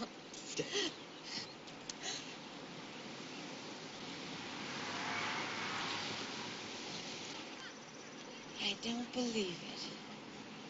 What? Excuse me, David.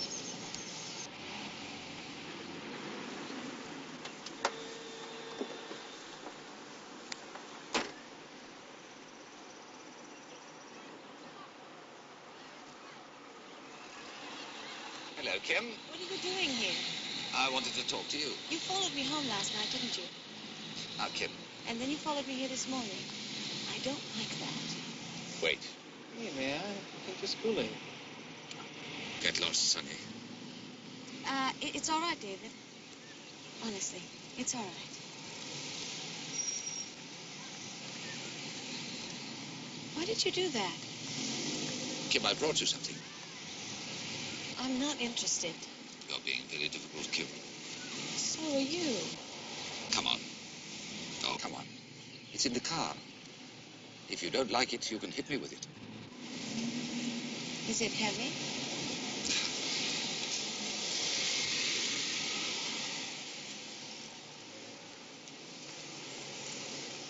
It's a gift, not a bribe. Oh, Amory. A Dufy litho. It's beautiful. Thank you. Oh, thank you very much. But you're a liar. It is a bribe. Of course. What do I have to do for it? Give me the rest of the day. It's a deal. She was so enthusiastic. You know, she had these great bursts of, what? Verve. Tony Craig had dynamite verve. Did you ever get her a job? Acting? Oh, come on, she was no actress. Personality, sure. Charm, she had lots. But talent, well, her talent was in her smile. I finally had to lay it on her. She just didn't have it. But she was a good kid, so I did what I could. I called Murray. Murray? Golden Gate Escort. It's the new thing, you know. Rent a girl. Murray tries harder because he's last. So I thought I'd send him a charger like Tony. You know, do them both a favor. Hey, I don't know why you're looking for her, but these might help you find her. Super stills. That kid didn't have a bad angle. Full face, profile. Mike, it just hit me. What? Where I saw this face.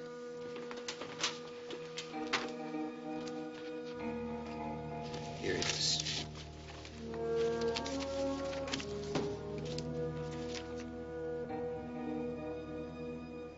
Could be twins. Read the make.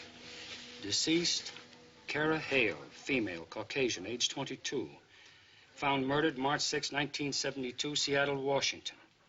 Assailant unknown, last place of employment, Schuyler Escort Service. Well, more than a coincidence, eh?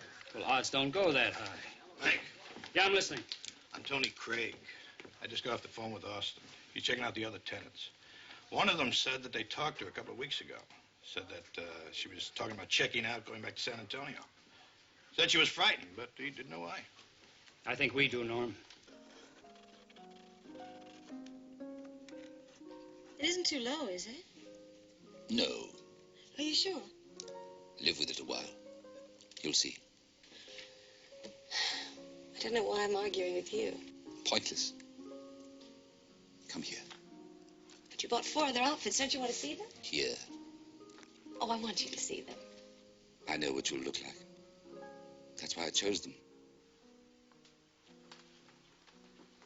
Same way you knew what music I'd like.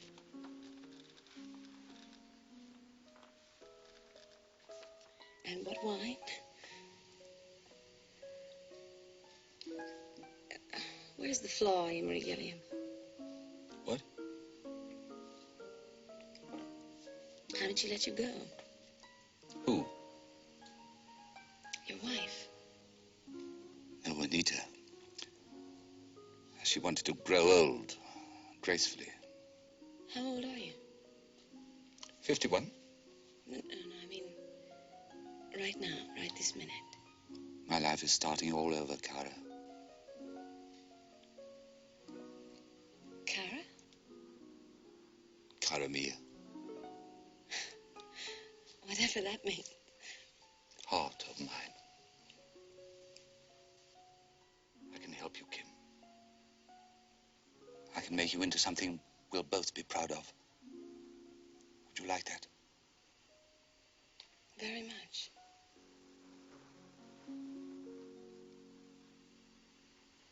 Do something for me.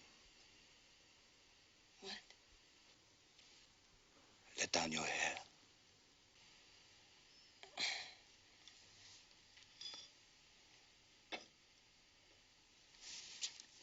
You do it.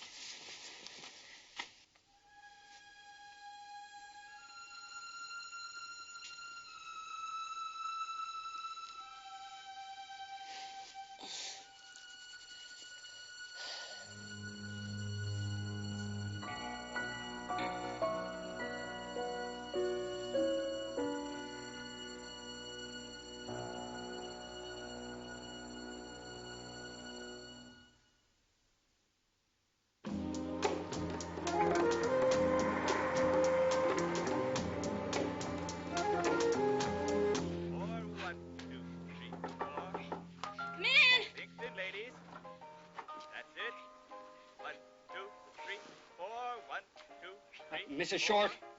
Yes, come on in. I'll be through in a minute. 1, 2, 3, 4, and there you are, ladies. That's it. Oh, please. Inspector. Oh, hello. Excuse me. I wonder if you could give us a few minutes of your time. Yes, of course. Is it about Tony? Yeah, I believe you talked to one of our inspectors earlier, and you mentioned to him that Miss Craig seemed frightened about something. Yes, I did. She said that she was going home, but she didn't say why. And you think it was a man? I'm sure it was. Well, do you know who? Oh, no. She really kept him to herself once she found him. Excuse me, but could I ask you why you think she was seeing only one man? Well, it had to be. I mean, what was she earning before? $150 a week with a service? And she was seeing someone almost every night, and then she stopped. I know it was a man.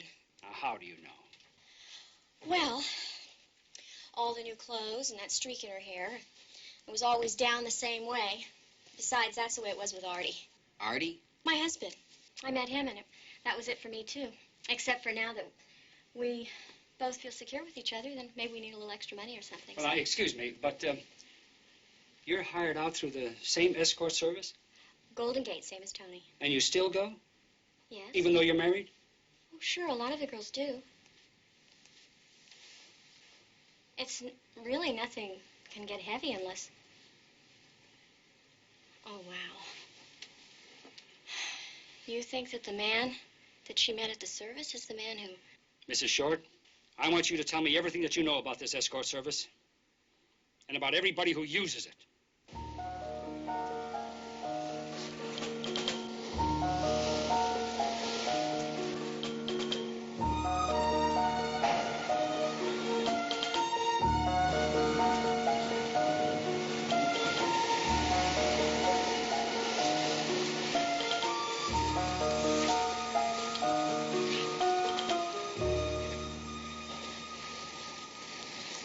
Penny. What? For your thoughts. Oh, forgive me. 10 minutes without a word. Where have you been? Up there. Look at this. Constant, powerful, timeless.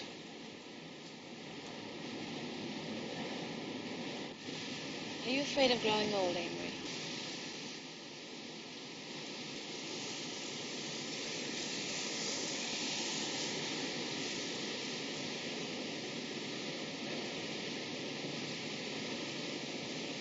Not now. Lovely. I'm not sure it's me. It's you. You know what's scary, Amory?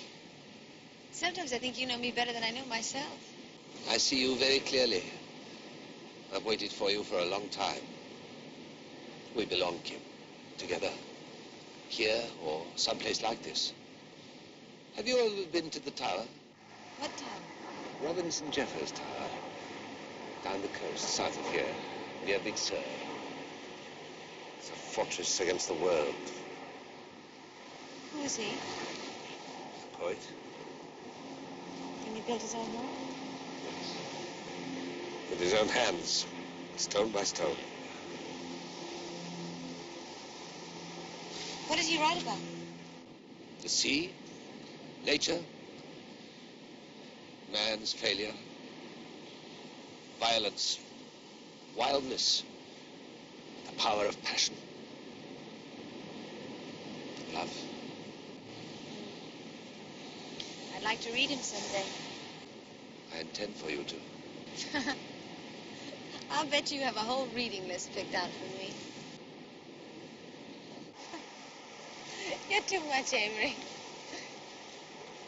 These clothes, my hair, the pictures in my apartment, the music I listen to, the books I read. My whole life. You want to change everything. But why me in the first place? Why not somebody who already has it already in the first place?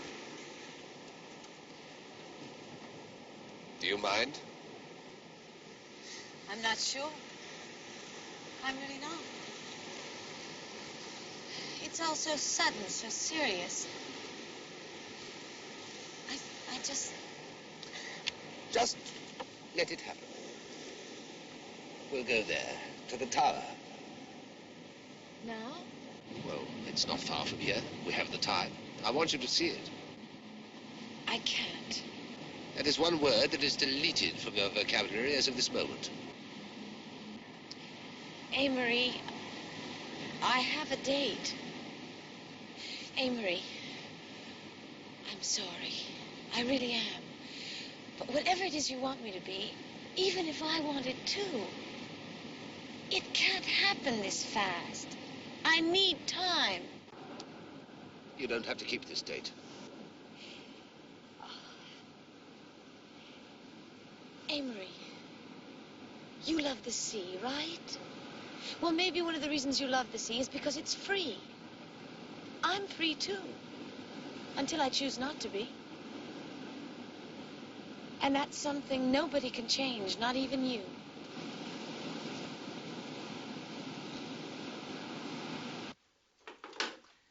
This is a license, Lieutenant. All nice and legal. So if you're thinking about hassling me, you can forget about it.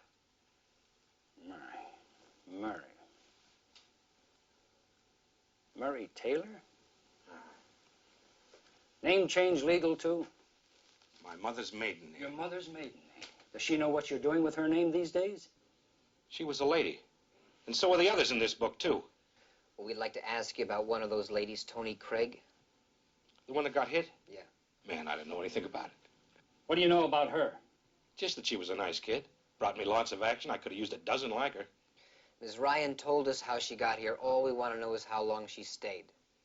Till she found a live one. Who was it? Why, me. I just collect a $50 fee and split it right down the middle. Now, come on. You know who goes out with the same girl more than once. Sure. But what she does on a date is her own business. I don't want to know about that. Just so she doesn't spill on the tablecloth and makes nice. I want a list of every guy who saw Tony Craig a second time. Nothing said that the guy you're after's got to be on my list, Lieutenant. I got a very classy clientele here. That's just the kind of list I want to see.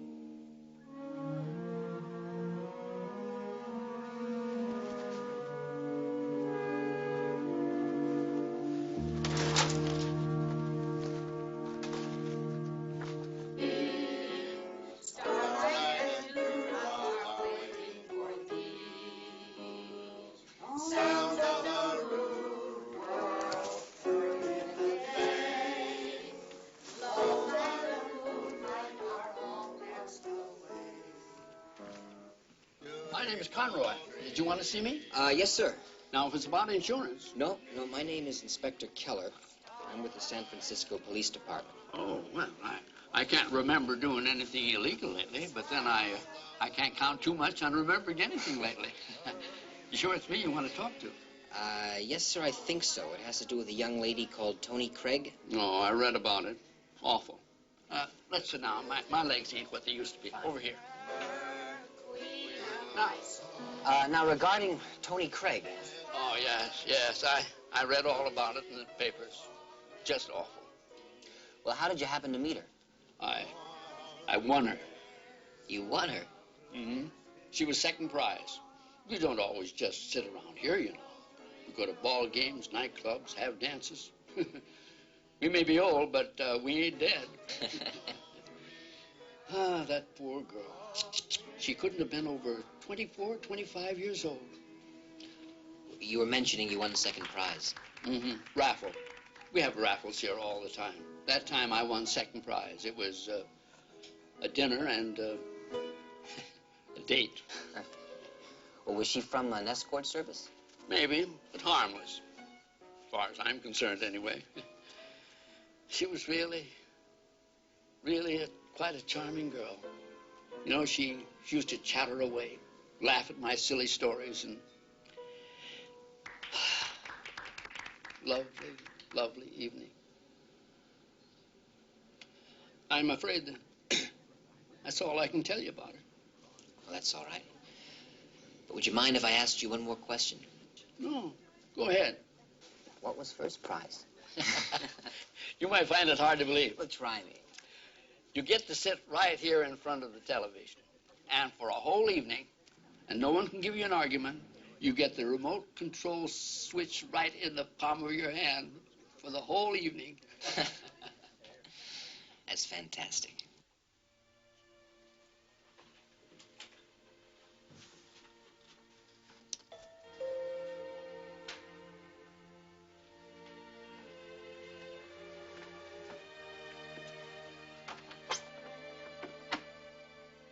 Good afternoon. Amory Gilliam? Correct. Lieutenant Stone. Yes? I'd like to ask you a few questions. Concerning? Tony Craig. The girl who was found in the park. Under a pile of rocks. Yes, I read about it. Please come in. Thank you. I was just catching up on my late afternoon phone calls. Won't you sit down, Lieutenant Stone, was it? Yes. I like to work out the kinks every chance I get. Most of the time I'm behind the desk or the wheel of a car. Are you a collector, Mr. Gilliam? Of sorts. Nothing too expensive. Graphics, mostly. May I get you a drink? Oh, no. No, thanks. I'm happy.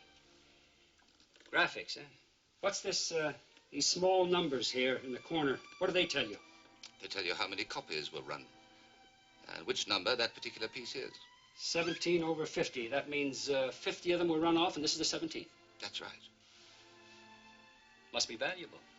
Depends on the artist. And the artist of this one is? Matisse. Well, the signature's kind of small, isn't it? It's framed beautifully. Yeah, they all are. I have them custom made to complement each particular piece. Who does the work for you? Various people. But why do you ask, Lieutenant? Are you planning on having someone framed?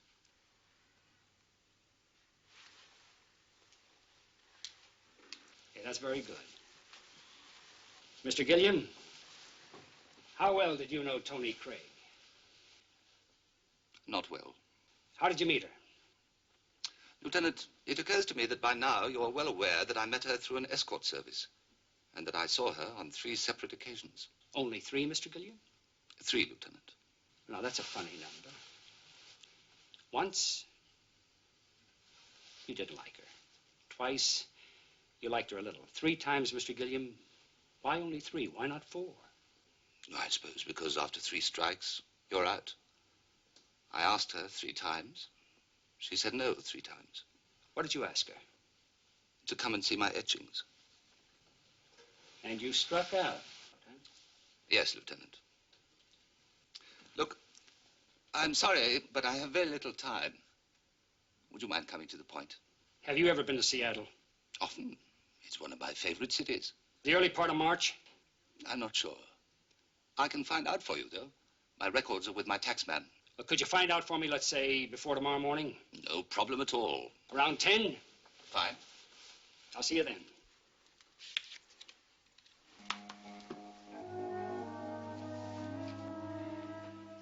Too bad she never saw these. I bet she would have liked them.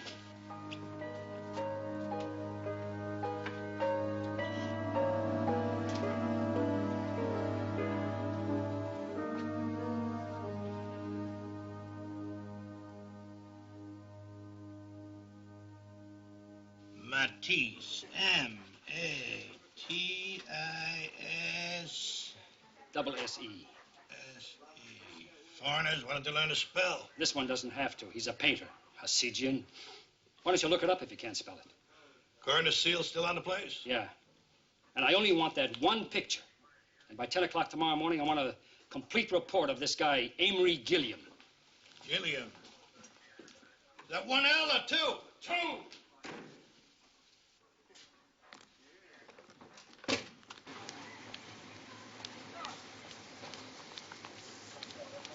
Thanks again, Pa. It was a lovely evening, as usual.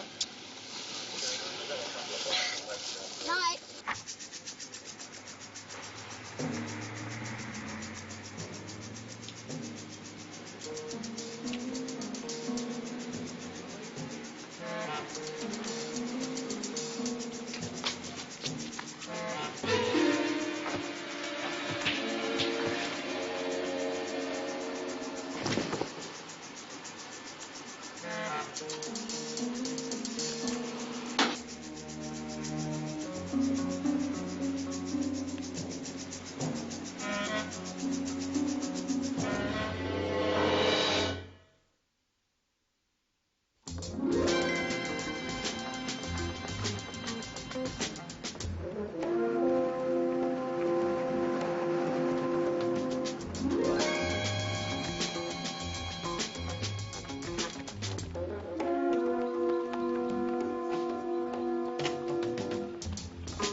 Are you Mrs. Gilliam?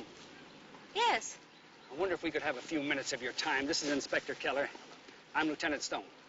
Oh, certainly. Jenny, go on with your lesson. I'll be right back. Your daughter's got quite a forehand. Well, it's my granddaughter, but thank you very much. Yes? And we'd like to ask you a few questions about your husband. Amory? Was he all right?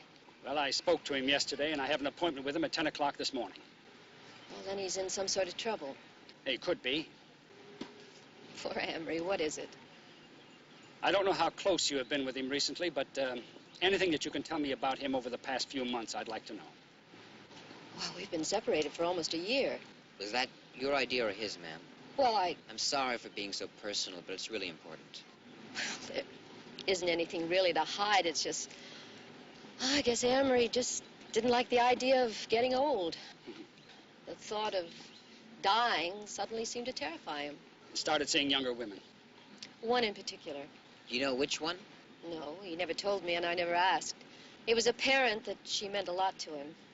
I realized that when he kept finding excuses to check his territory up there. The plane fare alone must have put quite a dent in his expense account. Excuse me, but was this territory in Seattle? Yes. Mrs. Gilliam, I think you ought to tell us everything that you can remember about those trips.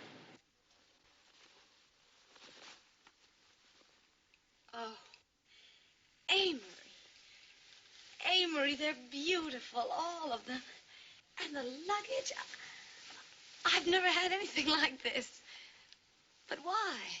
I thought you should have a proper trousseau. A what? Oh, you're putting me on. No. Amory, Marry me, Kim. I can't. Oh, this isn't real. Don't give me your answer now. Wait until you've seen it. What?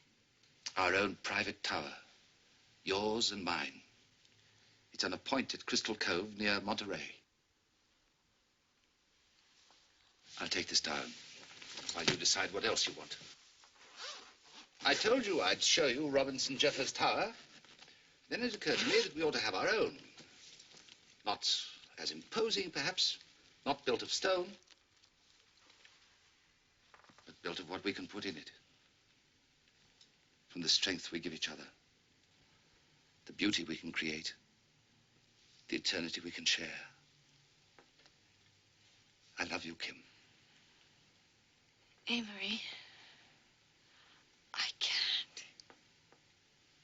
It's not that I'm not fond of you. I'm very fond of you. I really am. Wait.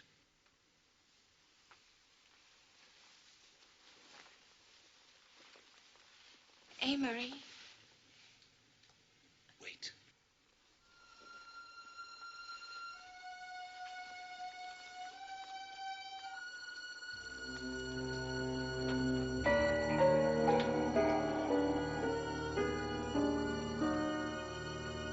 Amory Gilliam, 52 years old, male.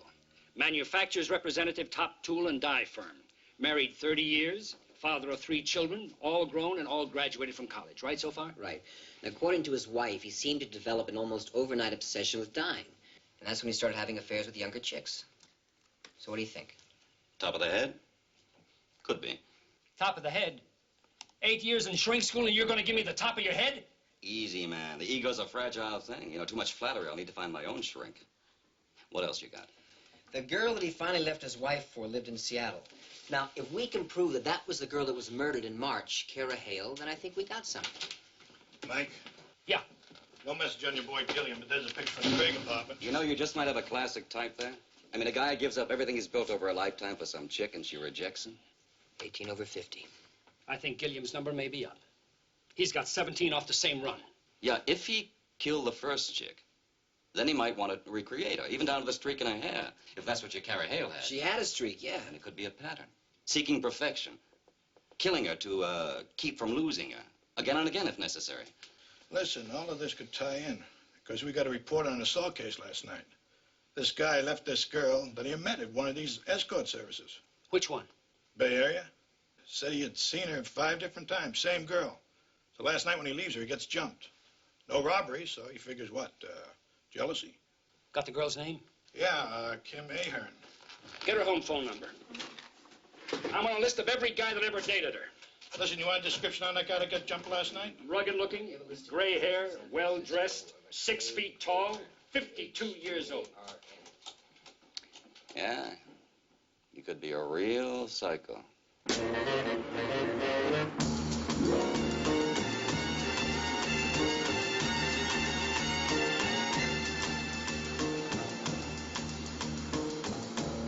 Are you sure that's the girl's number? Yeah, it's the number of the operator. Can I speak to Miss Ahern, please? Is this the answering service? Will she leave word where she could be reached? Oh, come on. Yes, please. And how long is she going to be gone? I see. No, there's no message. Thank you very much. She left town with a friend for a few days. A friend? That takes care of my call. Where are they headed? Crystal Cove Point. That's near Monterey. Let's move. Hasijian? Yeah. Put out an APB on Gilliam. Check a DMV on the make and model of his car, and then give it to the highway patrol. You got that?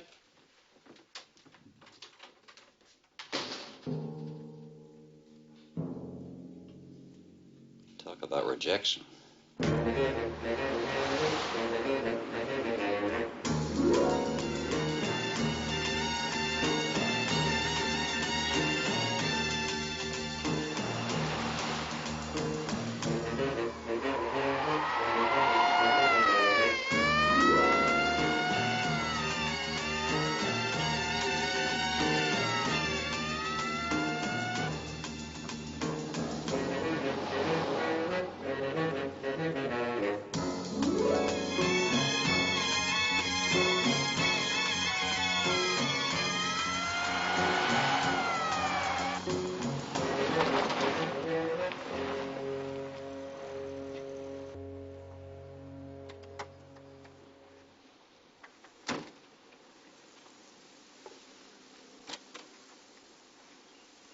Let's go and take a look at the inside. No, Amory. Why not? It's a lovely house. I just know I don't want to live in it. How can you tell until you've seen the inside? I just know. That's nonsense. Amory, please. I want you to. Amory, it's cold. I don't like it. You will. Amory, let's go back. No, Kim. There is no going back. Now we're here. This is where we stay. Amory. This is where we belong. You and I together. Wait, Nothing can reach us here. No, just wait. Nothing can change. Wait a minute. I think I missed a chapter somewhere. Do you want to fill me in? Amory, is this somewhere you've been before with someone else? No. Am I supposed to be that someone else? Is that it? Amory, that's weird. That's sick. I don't want any part of it. Not the hair, not the clothes, not the list of poets. None of it. It's over, Amory. It's over. Carla, I gave it all up for you. I gave it all up for you, Carla. Marie. We can have more than anyone has ever had before, ever. Believe me. Trust me. Trust me. No!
Gilliam.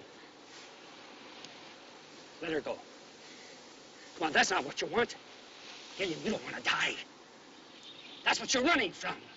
Now, you let her go, Gilliam. Let her live.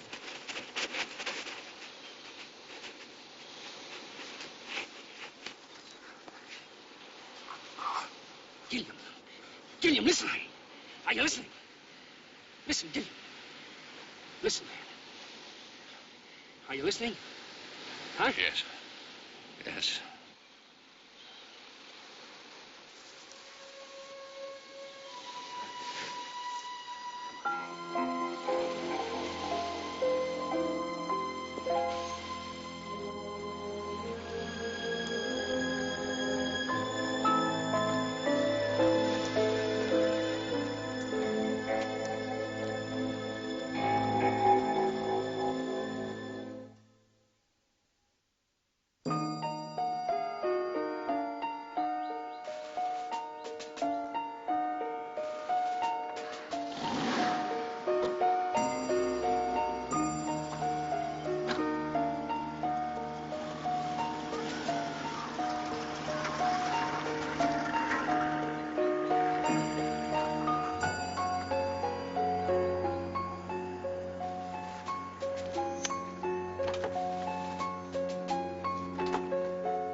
He said this was going to be our private tower, just like the one the poet built in Big Sur.